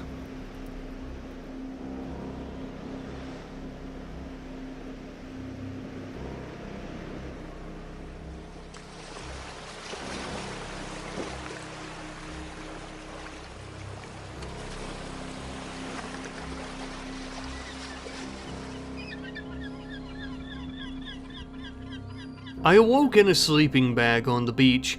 I found myself near a handsome gentleman with an orange mustache and a black hat. With a bit of conversation, my suspicions were proven true. Haggis here was a pirate, and no less a pirate captain. Quite a mighty handsome one at that, I might add. It would seem that he has tended to my wounds, and he's also given my right and left legs the pirate treatment as well, swapping them out for peg legs, although I suppose I should be grateful seeing how the hand mortar had blown them off. I was so grateful that he had saved my life, I decided that I would join his merry band of pirates, which it appears that it's just he and I and his shitty little dingy ship for the moment. Well, so far he's hardly what I would call a captain, and that damn thing is hardly what I would call a pirate ship. It looks like it's made of junk. I'm actually quite surprised that it even floats, but nevertheless, I'm grateful. It would seem that he's whisked me away from any of my frozen homes that I've known thus far and taken me to some islands in the east. Most importantly, these islands are fairly far away from any government authority, but just close enough to some of the local villages and what have you. Perfect for pillaging, I'm sure. But all good pirates need a proper base of operations, so we would quickly begin working on ours, deconstructing some of the long since ancient ruins in the area, as well as hacking down many a poplar and oak tree for their precious wood. Instead of completely starting from scratch, we decided that we would bend the environment to our will, using the resources like the wood that was mentioned a moment ago, as well as deconstructing a few more spots on a large section of ruins, and thus turning it into quite the rectangular home for us. On the internal parts of our little makeshift home, we have some storage areas, a nice dining area, some sleeping bags of course, as well as a wood-fired heater, that way we can go about properly cooking our meals. I must have been out for some time during the journey to these islands, because it's already about mid-spring or so, and the ground is completely thawed, and thus because of this, we would actually go about planting some crops so we don't starve to death, but during this time, we got into a little bit of a kerfuffle. Nothing too big, just a fist fight. We beat each other's faces in for a hot moment before returning to our work of planting all of these crops, being some dyes, cotton, and even some rice for food, naturally. Later on into the evening, Haggis ended up making us some delicious meals, almost as if to say, hey, sorry about punching you in the face out in the fields earlier. I really regret that, and you know what? I found that quite sweet of him. So sweet, in fact, that the two of us kind of hit it off, if you know what I'm saying. We're lovers, that's what I'm saying. We began to think that, it might be a little bit better at night too. Even though it's already pretty warm, it might be a whole lot warmer if we had our very own little sleeping bag to snuggle up in, and thus we went about building one, of course. Now that's much more cozy. But if you're like me, then you're probably curious what a pirate's life would be like if I were to, maybe accidentally get pregnant. Well, unfortunately, it seems that's no longer a possibility, or even a concern, as the same mortar that shredded my limbs has left me infertile from the attack. Speaking of attack, I'm sure there's probably bounty hunters down this way in the east, and thus I need a way to protect myself. Using some steel that we mined, as well as wood that we've harvested, I would end up making myself some throwing axes. As you could see, they were quite useful and also quite deadly. I was damn dirty accurate with them as well, which helped out quite a bit.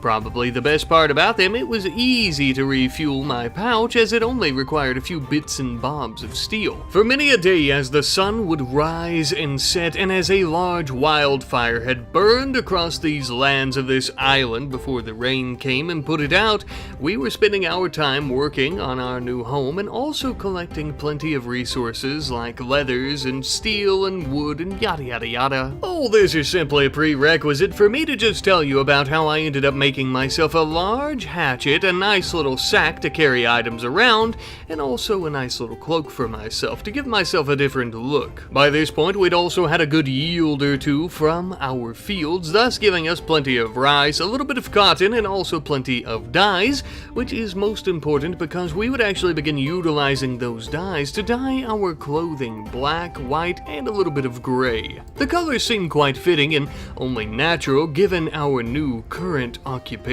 When you see the figures walking up on your beach with black and white clothing draped upon them, carrying axes, pistols, and rifles, once we get some of those, you'll know that it's the pirates. We don't really know what to call ourselves just yet. Besides, we're not exactly in this for the fame, mostly just for the loot. Speaking of which, I think this is as good a time as any to set sail around the seven seas and perhaps begin collecting some of said loot. For our very first target, we've actually detected something of a farming site on our very own island. It would seem that some of the impid tribes of this planet are attempting to expand into our little nook and cranny territory.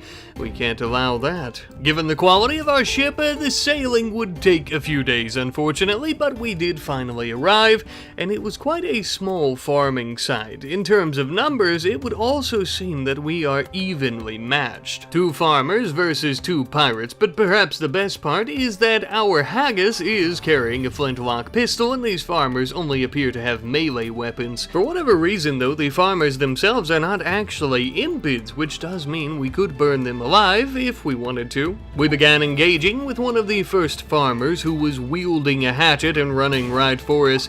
We had managed to hit her with our throwing axes a few times and also shooting her with the old pistoli. She was doing pretty good, at least for a minute or two. Not a bad fight for nothing but a farmer, I'll say. Once we were finished with her, though, we began moving on to her compadre, of course after picking up her axe and dual-wielding them like some sort of badass pirate queen. But that poor, pitiful little coward ended up getting away before we could even get a hold of him. On the bright side, it would appear that this farmer had a few cigarettes stashed away in her pocket so we could have a celebratory smoke. Now with the pitiful little farmers defeated, the pillaging and looting could truly begin.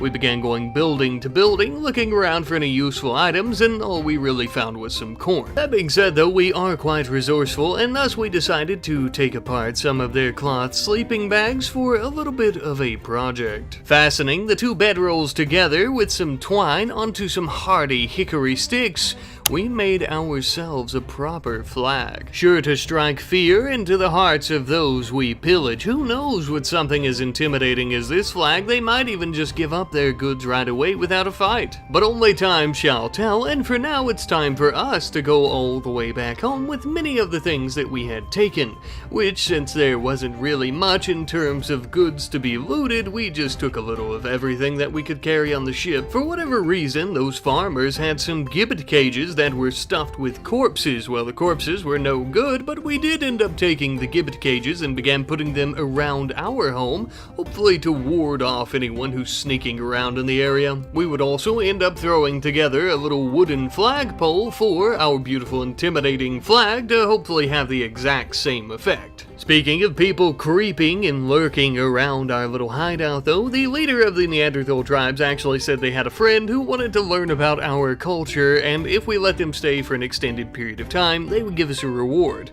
Well, little did they know that their friend was going to be the reward, because after they arrived, we ended up arresting them. Ah yes, they'll get a very good look at our culture from inside a little makeshift cabin jail cell, where we're actually going to begin trying to recruit them to become a pirate themselves. You don't have to feel sad for them though. This is like asking for a scratch-off ticket and then I let you invest in my crypto scam. Wait a minute. Anyhow though, we went to the forest once more to collect plenty of wood for yet another project. Plenty of wood that was very floatable, if you catch my meaning.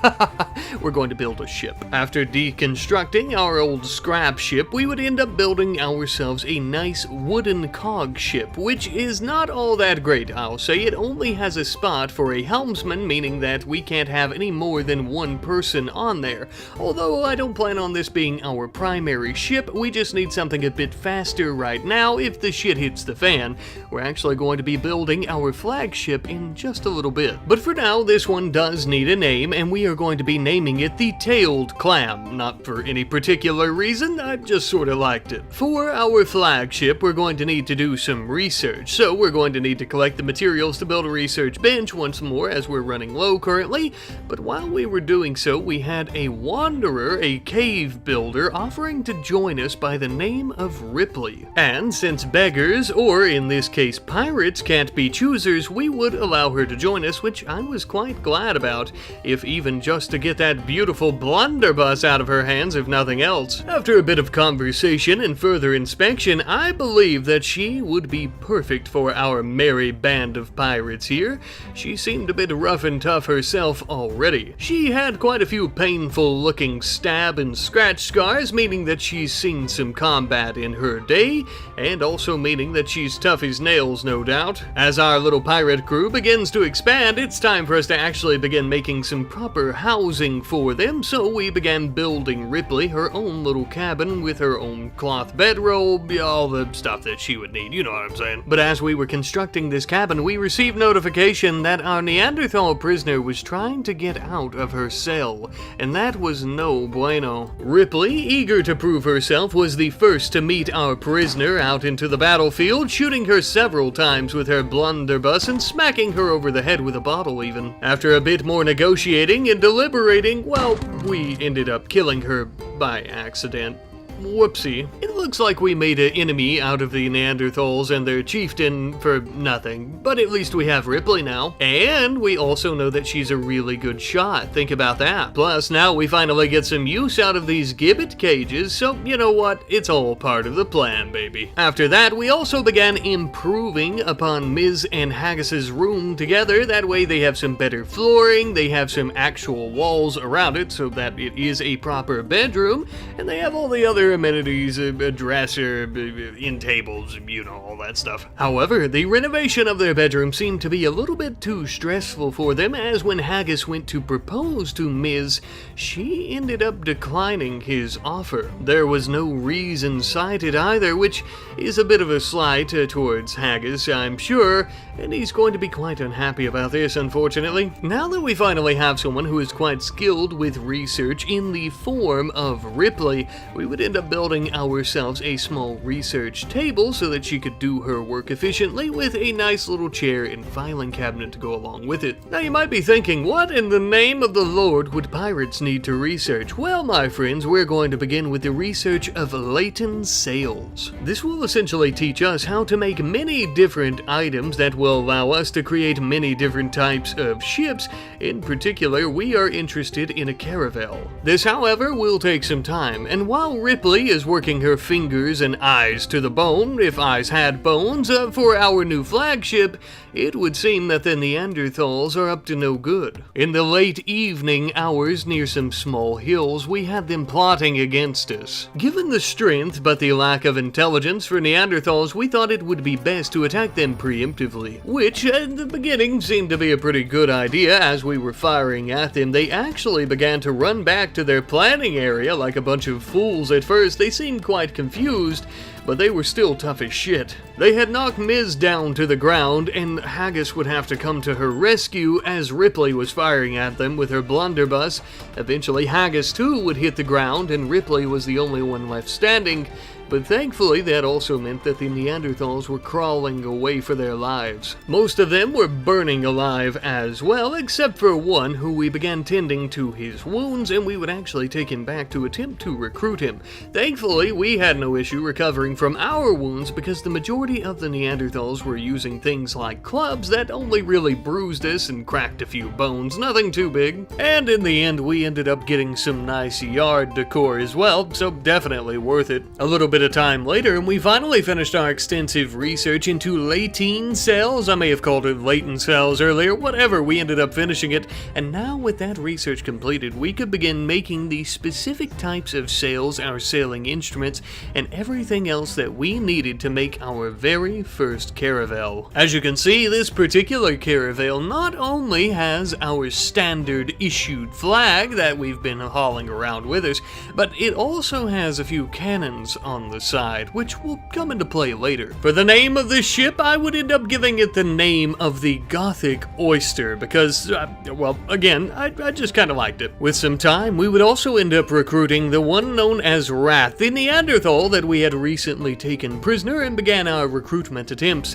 He is now part of our jolly little pirate band. What he lacks in common sense, he makes up for with his thick-plated head. And though he was lacking a good bit of clothing, minus his cloak around his neck, we ended up dyeing it, and of course we're all looking very gothic ourselves now. We look like we're attending a funeral, because we are, and it's yours. Now with our crew locked and loaded though, we were going to go out and pillage and loot a little bit more. After loading up our ship with plenty of food, it was time to set sail. This time around, we're going to be sailing west towards the main continent, and as we got close to the shores, we could spot yet another camp in the distance. This appears to be a fair-sized impede hunting camp with quite a few hunters living there. In terms of numbers, we were once again evenly matched with the hunters, but we had something that they definitely did not: cannons aboard our ship. We would immediately open fire.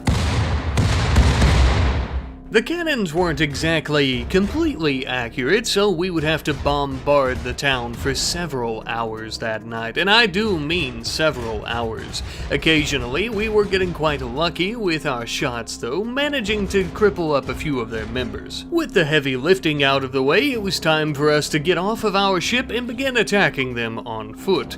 Luckily for us, they were a bit of a cakewalk at this point, and only one of them managed to get away from us. For those who did end up surviving though, they were crawling around trying to survive, of course, and not be killed, the poor little souls. Anyhow though, we ended up stripping them of their clothing, that way Rat could wear it, and what he didn't wear we could sell. Once we had stripped them of their clothing and other belongings that we could take for ourselves, we would go around and execute them. All except for one who seemed to have a fairly good skill set, and thus we began tending to her wounds, and we would take her prisoner, you know the drill. But we weren't quite done with this place just yet. They had plenty of dead wargs that they had yet to skin, and thus we could make a pretty penny off those leathers, so the captain himself went through and started butchering them. And with that and our new items in tow, we were off, setting sail just south and then a little bit to the west around the continent to try and make it to a nearby friendly village. At which point we began trading off many of the items that we had taken. Notably though, I did end up keeping some recurve bows, as many of our pirates don't currently have ranged weapons, and I thought that would be useful. We would eventually return home with what little bit of weapons that we had collected, as well as our silver that we made from selling the leathers. And now that we are finally home, we would actually end up working on a proper home for Rat, who we had recruited right before leaving, and thus he was basically homeless. But we would also go about collecting plenty of resources such as steel and components from some nearby veins in the mountains,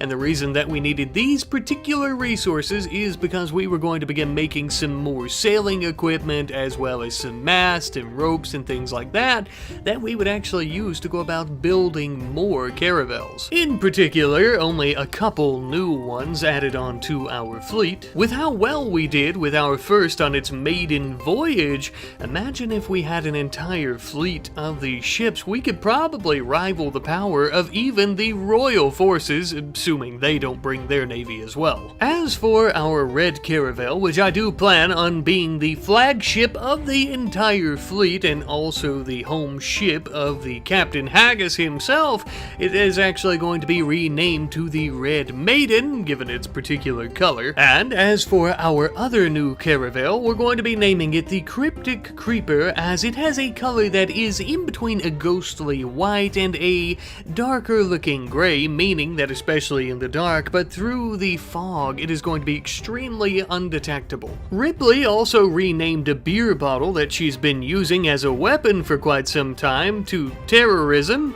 There's no significance behind this, but I thought I should tell you. Now, with all the important things out of the way, we began working out back of the base once more. We started putting in a few smaller fields of crops such as potatoes, cabbage, and some heel root as well. And then after that, I thought, why don't we just go ahead and fortify the whole damn place? So we actually started building a lot of wooden barricades around this same area, and we actually outlined those wooden barricades with stone chunks, giving us further cover from any gunfire or arrow fire and protecting us further, of course, and we also built some proper pathing between it all. Now, most of our members still only have their axes, knives, and bow and arrows as well, but that won't stop us from building some swivel cannons around these defenses to help us protect our perimeter. Now, the front of our little hideout here is pretty well protected by these caravels that we've been building with their cannons, but I also want to build a few swivel cannons out here on the beach just for good measure. And by the end of it, we were looking like a true pirate hideout, a true pirate outpost, even very well protected. I think we'll be able to handle ourselves quite well here if and when we get attacked once more. With priority 1, i.e. our defenses around the hideout, finally completed, we could begin focusing on some other things, such as building ourselves a very large dock. This should make it quite easier for us to store our ships here, as well as any items that we get from looting or raiding, pillaging, and taking those back into the base itself. Took us a while to finish up the docks, but as fall is nearing an end and winter is just around the corner, it would seem that we are finally getting our first hard snow. This seems like just as good a time as any for us to go out and start pillaging and raiding once more. We should do it before the snow really gets stacking up. It might be a bit harder for us to jump off onto the beaches if they're frozen. But I'm afraid that the beaches aren't the only things going to be frozen, as it would appear that Miz has a frozen heart after rejecting Haggis's proposal once again, this time for the final time, as they have broke up. This is going to make sailing quite awkward. It's a good thing that we have multiple ships now, as Miz can command her own and they won't have to be in the same cabin together. Miz had also kicked his ass out of the bedroom, forcing him to sleep on our dining room floor. The poor captain is going through it at the moment, it would seem. But But regardless of their relationship quarrels and drama, they would still set sail and start heading a little bit to the northwest, where we had received information about an item stash. As we were sailing here, we were hoping that this was some type of buried treasure or something, and we wouldn't have to fight for it. But it would appear that is not going to be the case, as the place is absolutely crawling with Prussian soldiers. But that's alright, we do enjoy a good fight from time to time. Prepare yourselves, Prussians, for you're about to be bombarded.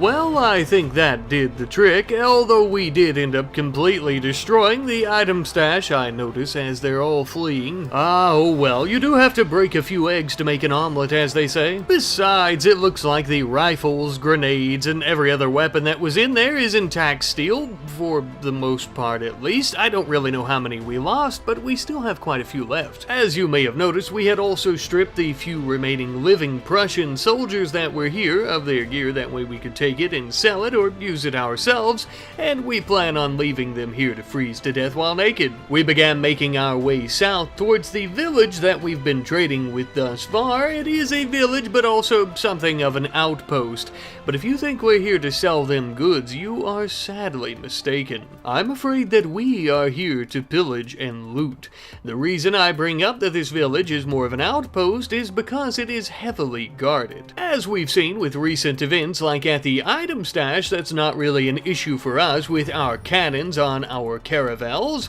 But as you can see, that won't be a possibility here, as their village is much farther away from the ocean than any other place that we've visited thus far, so we're going to have to try to think outside the box on this one. So we began to think, if the defense force of this little trading outpost village won't come to the ocean for us to blow them up, we'll have to bring the ocean to them. And thanks to our newly acquired rifles, this shouldn't be all that difficult. We would approach their village in something of a line formation, standing behind each other, shooting over each other's shoulders with these newly acquired rifles, doing quite a bit of damage, attempting to lead the villagers back towards our ships. But it was during this strategic retreat that Ms. was downed. As the battle raged on, bullets whizzing overhead, she was attempting to crawl for her life. We had absolutely no way of rescuing her at the moment, as we had our backs against the walls, or in this case, the ocean, which eventually we would end up reaching the shoreline, jumping aboard our ships. The villagers didn't know it yet, but they had made a grave error.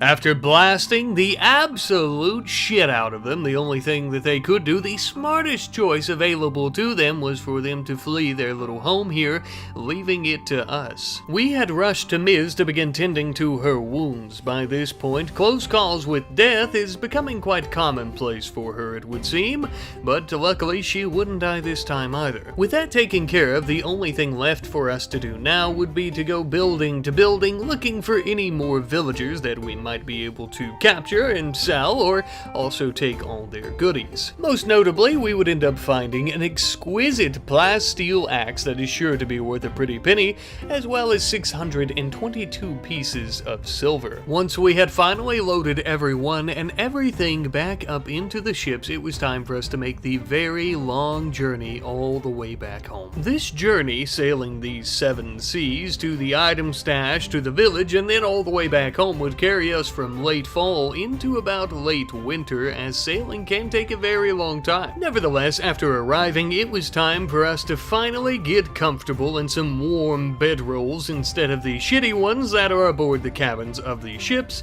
as well as taking our prisoners into their little makeshift cell. We would also begin focusing on hauling in all of the weapons, the silver, the food, everything that we managed to loot. This was our biggest score yet. And with that, my friends, it is once again Christmas time. Not to worry, even pirates celebrate for the holidays. We went out, got some pine trees, and decorated them as best we could. Though our celebrations are fairly modest, they are still quite enjoyable as we would sit around the table, smoke some cigarettes together, enjoy some beers, and plot out our next big score. And even if the two of us aren't exactly together anymore, we can still enjoy each other's companies and stay friends, you know, maybe. But as we celebrate Christmas, we also can't help but ponder that just a year ago, young Ms. was lying out in the snow about to bleed to death, missing both of her legs. And with this new year, things have really changed. And I guess what I'm really getting at is, if this is what we've experienced and how we've grown in 1 year, who knows what next year will be like. I hope you all had and also have a Merry Christmas and a Happy New Year. See you later.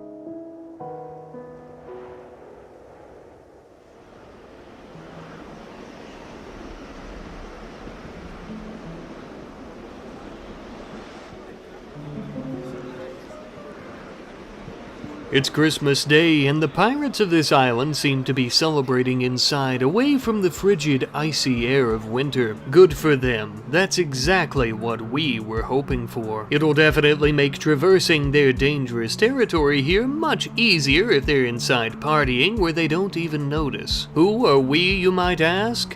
We are the British, and we are on a very important mission from our queen. That's right, you filthy pirate swine. Dream of looting and pillaging, for if you were to wake up on this early Christmas day, you shall meet our sabers. Cautiously, slowly but surely, we began making our way through their little bandit hideout here, quiet as mice, sure not to even make the slightest of sounds. You see, we stashed a couple of canoes a few weeks ago here. Thankfully, it would appear that the pirates never found them.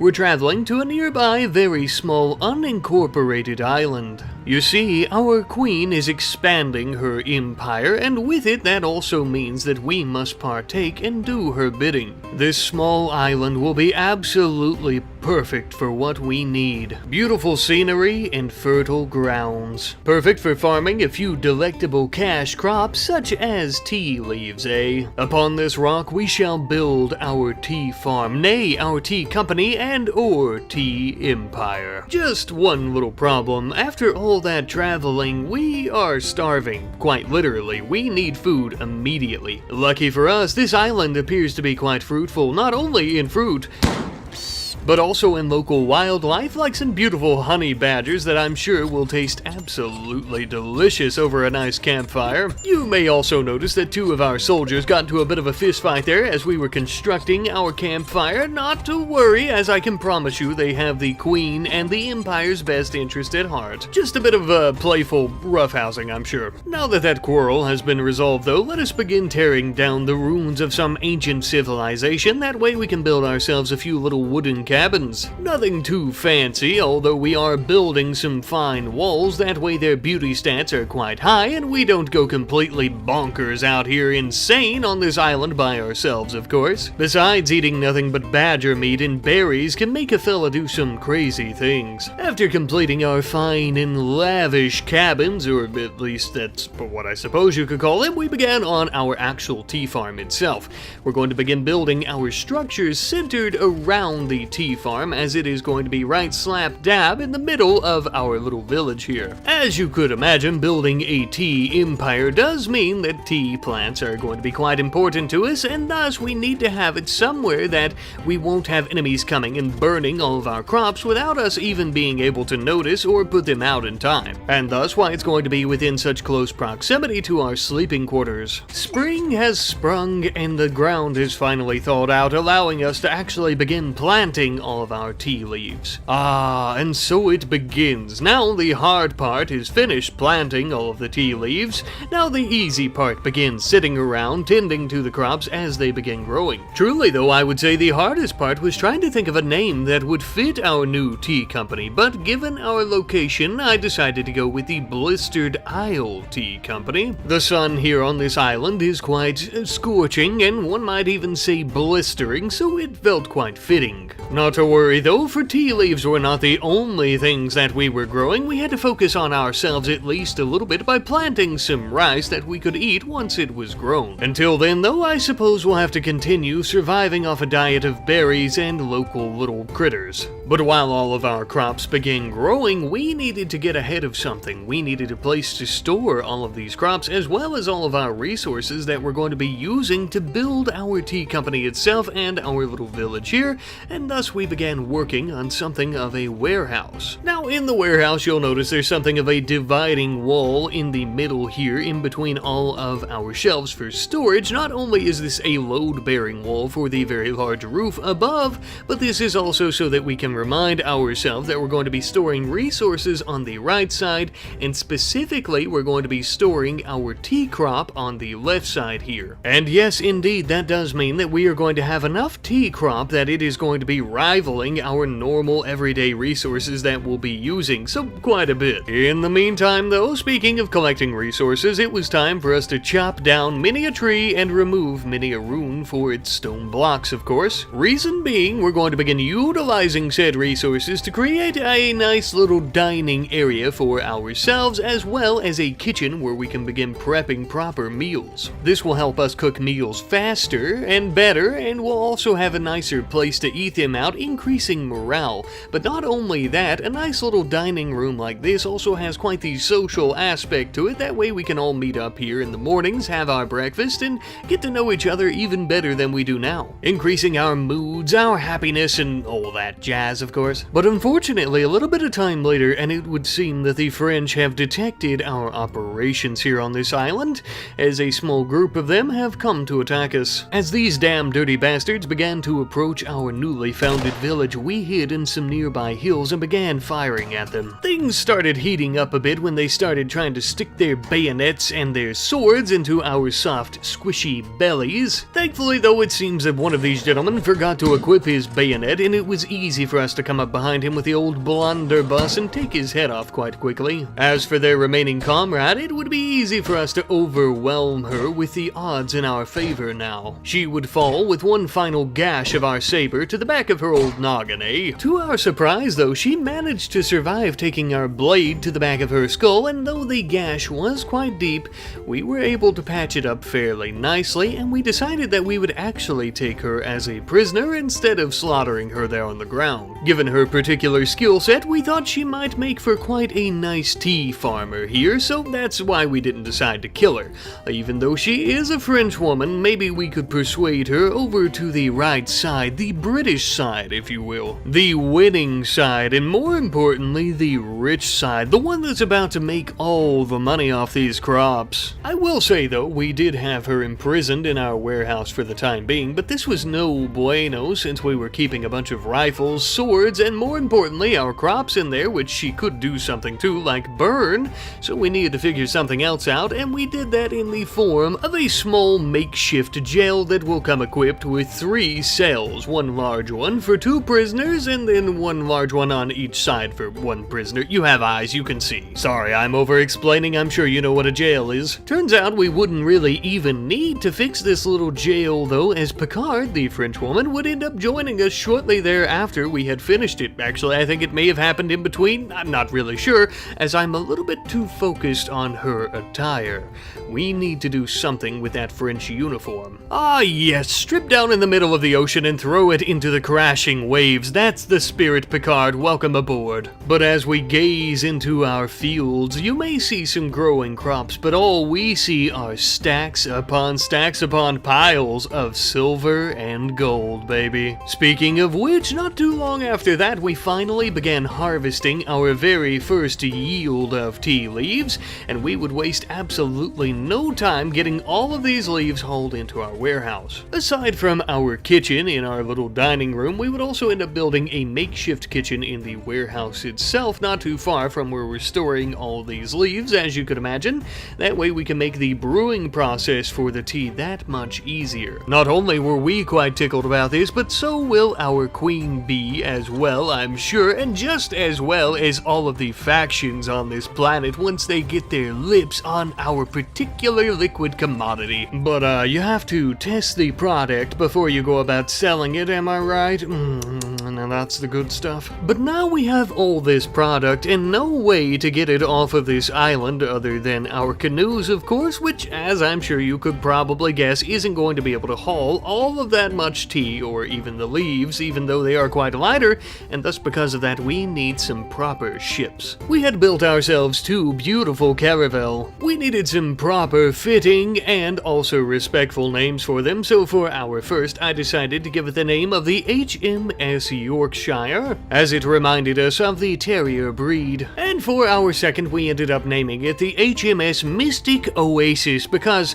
I'm just kind of mashing words together at this point. Before their maiden voyage, we would end up giving our 2 brand new ships a more fitting paint job for our royal benefactors. With that, it was time for us to begin loading up all of our product into the Mystic Oasis, and we were off, sailing the ocean blue. We began to head south, as this was about the only area on the continent where there were any seaside cities where we could do some trading and up the rivers and, places like that.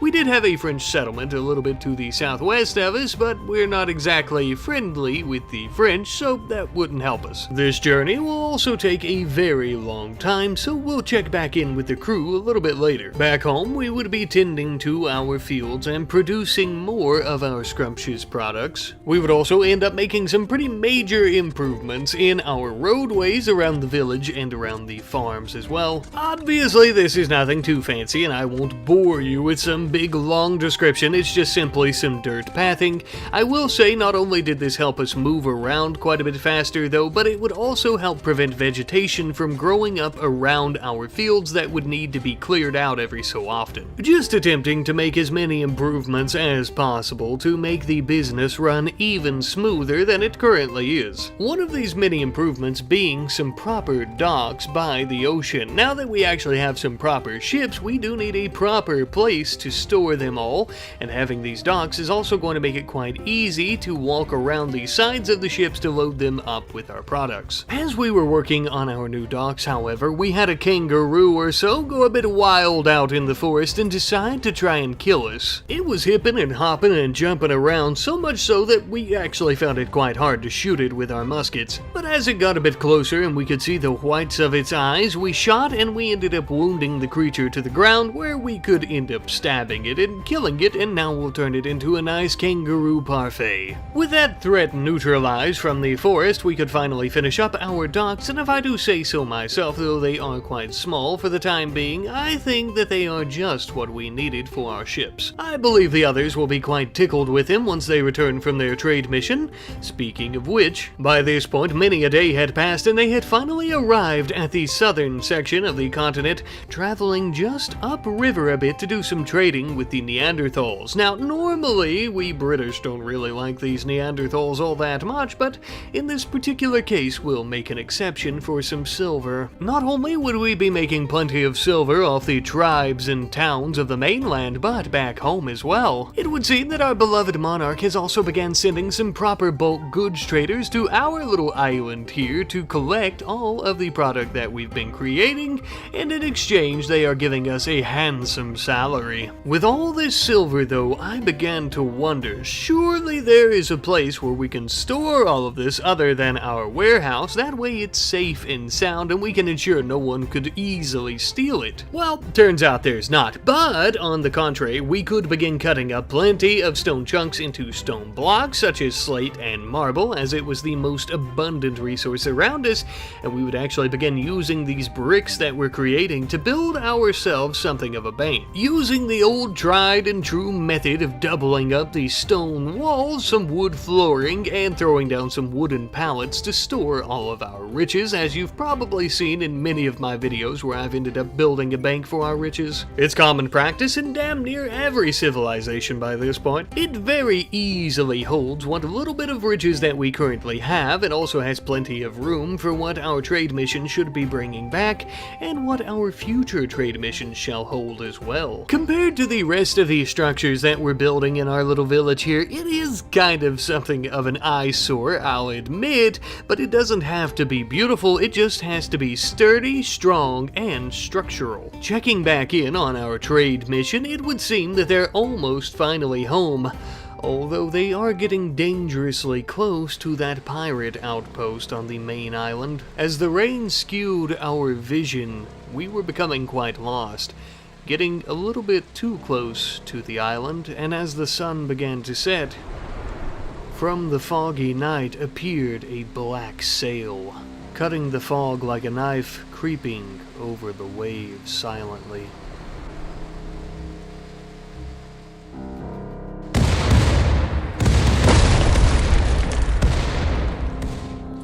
After taking on a barrage of cannon fire from a pirate vessel, we decided to get the hell out of Dodge. The pirate caravel would pursue, though, hot on our heels. If we had any chance of escaping, this was going to be close. Luckily, with our smooth sailing skills, we would manage to get away.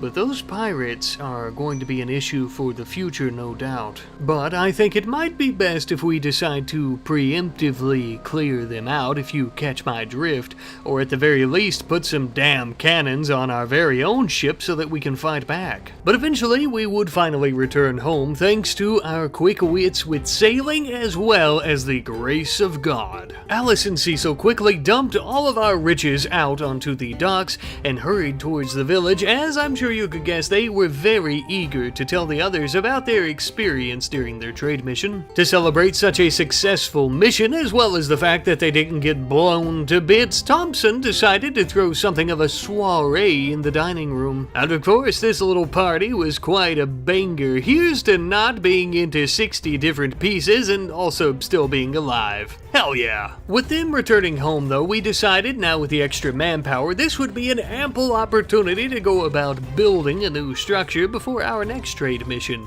This structure in particular was actually going to be a research hall. You could think of it like a Napoleonic laboratory of sorts. The reason for this construction is because we are going to begin some proper naval tactics research. This research will allow us to create 3 new different types of ships, which are much larger than a caravel, much stronger with larger cannons, and also much faster with much larger masts and sails as well. Because by golly, if there's one thing that we Brits know how to do well, it's tea. But if there's another thing that we know how to do well, it's naval warfare, baby. But as our research is ongoing, we decided to add a little field of cotton to our crops. With winter just around the corner, it would be nice for us to have a proper textile that we can begin making some coats and other items out of. Something more effective than leather, that is. Then late one night, given the flavorful aromas coming out of our kitchen and dining room, it would seem that we have managed to attract and self-tame a small teeny tiny bunny rabbit. We instantly fell in love, and then I immediately decided to name the little bastard tea bag. This is what I don't think I have to explain this one, right? The others decided to give tea bag to Thompson as a gift. Out of context, that sounds a little strange, but nevertheless, it's because Thompson here appears to be something of a self-starter, a self-made leader, and thus everyone looks up to him and looks to him for decisions in the village. Speaking of decisions, the executive decision was made by everyone within the company to go about building some proper defenses around the village. Especially given the threat of the French and the pirates, we couldn't afford to not do this. We would end up filling every single corner and crevice of this damn village with plenty of wooden barricades, wooden spike traps, and even a couple of cannons here and there just for funsies, you know? But with that, my friends, I feel that the Blistered Isle Tea Company is one of the most well-defended spots on these islands, to be honest with you. Definitely on our little miniature island here for sure, and I think that we can handle damn near any threat that comes our way to protect our riches and to serve our kingdom. For queen and country, by God. For finally, after many a countless hour of research, our research into naval tactics would actually end up paying off in the, well, completion of the research, as I'm sure you can imagine.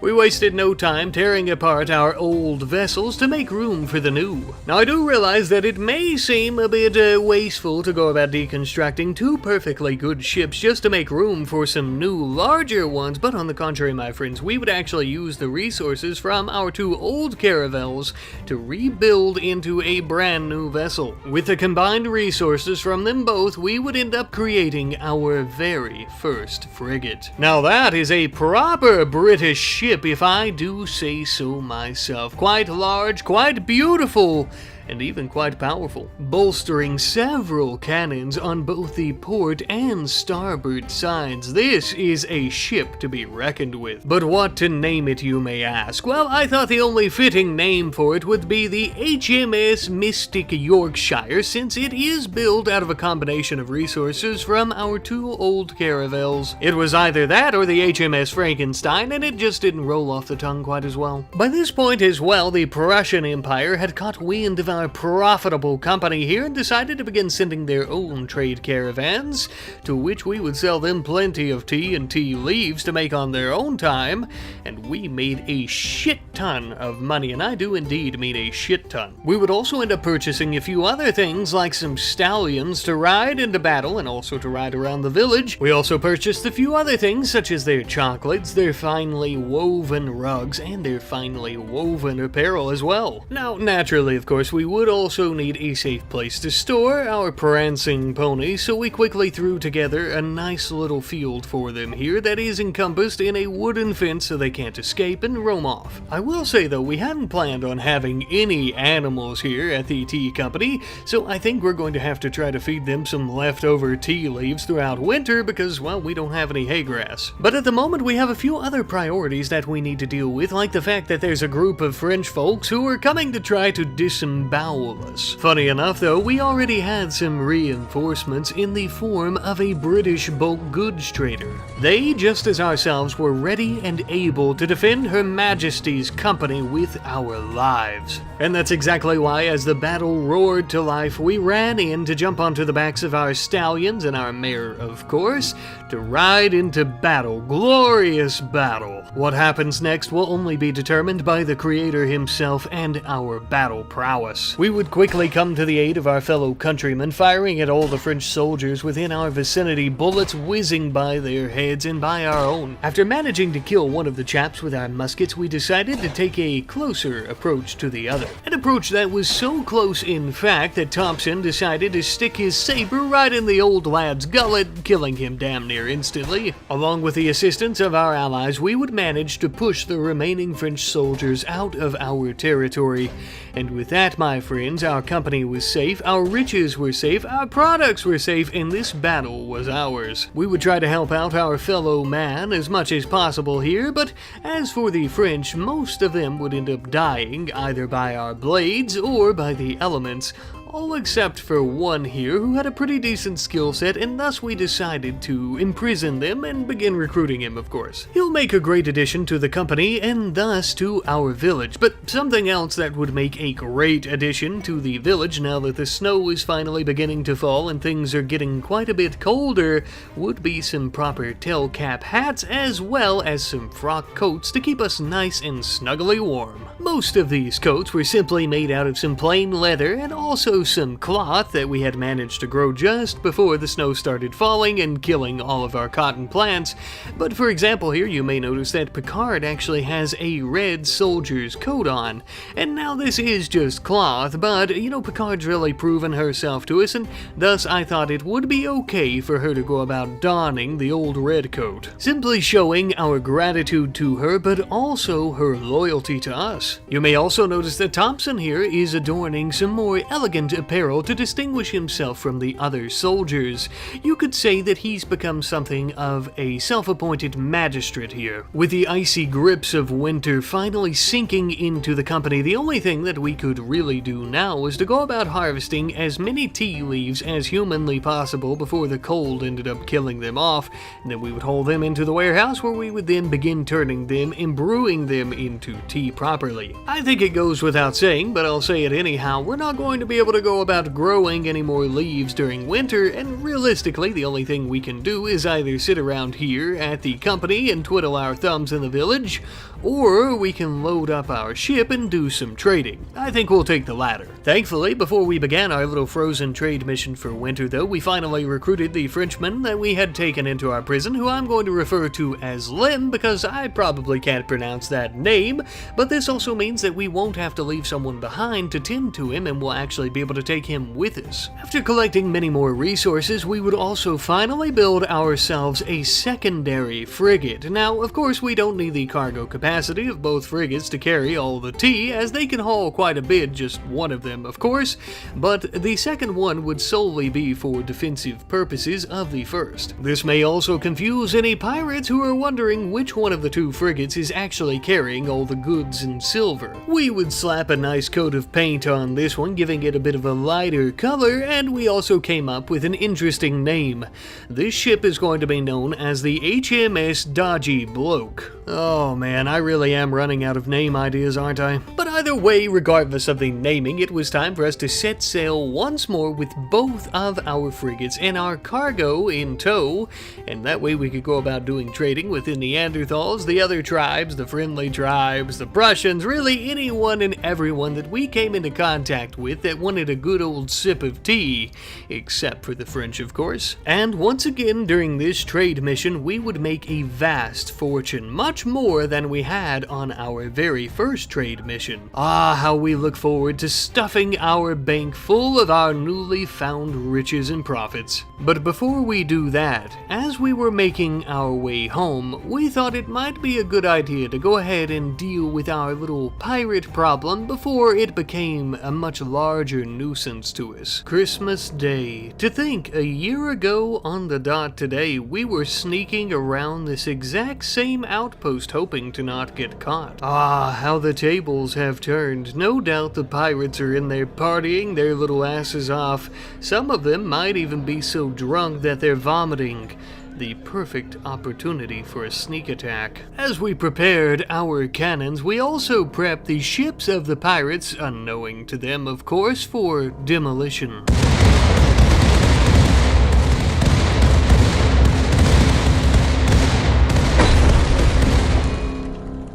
One ship completely destroyed, the other two severely maimed with their dock being completely demolished. There was no way they stood a chance. The pirates, understandably hearing all the commotion outside, would rush out to try and defend themselves. Too little too late, I'm afraid.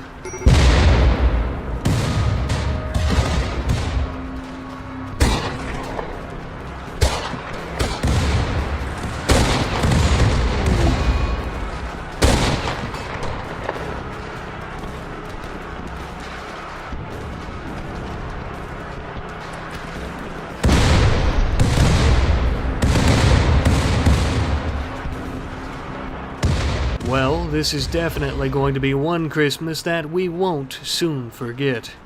Until next time, my friends.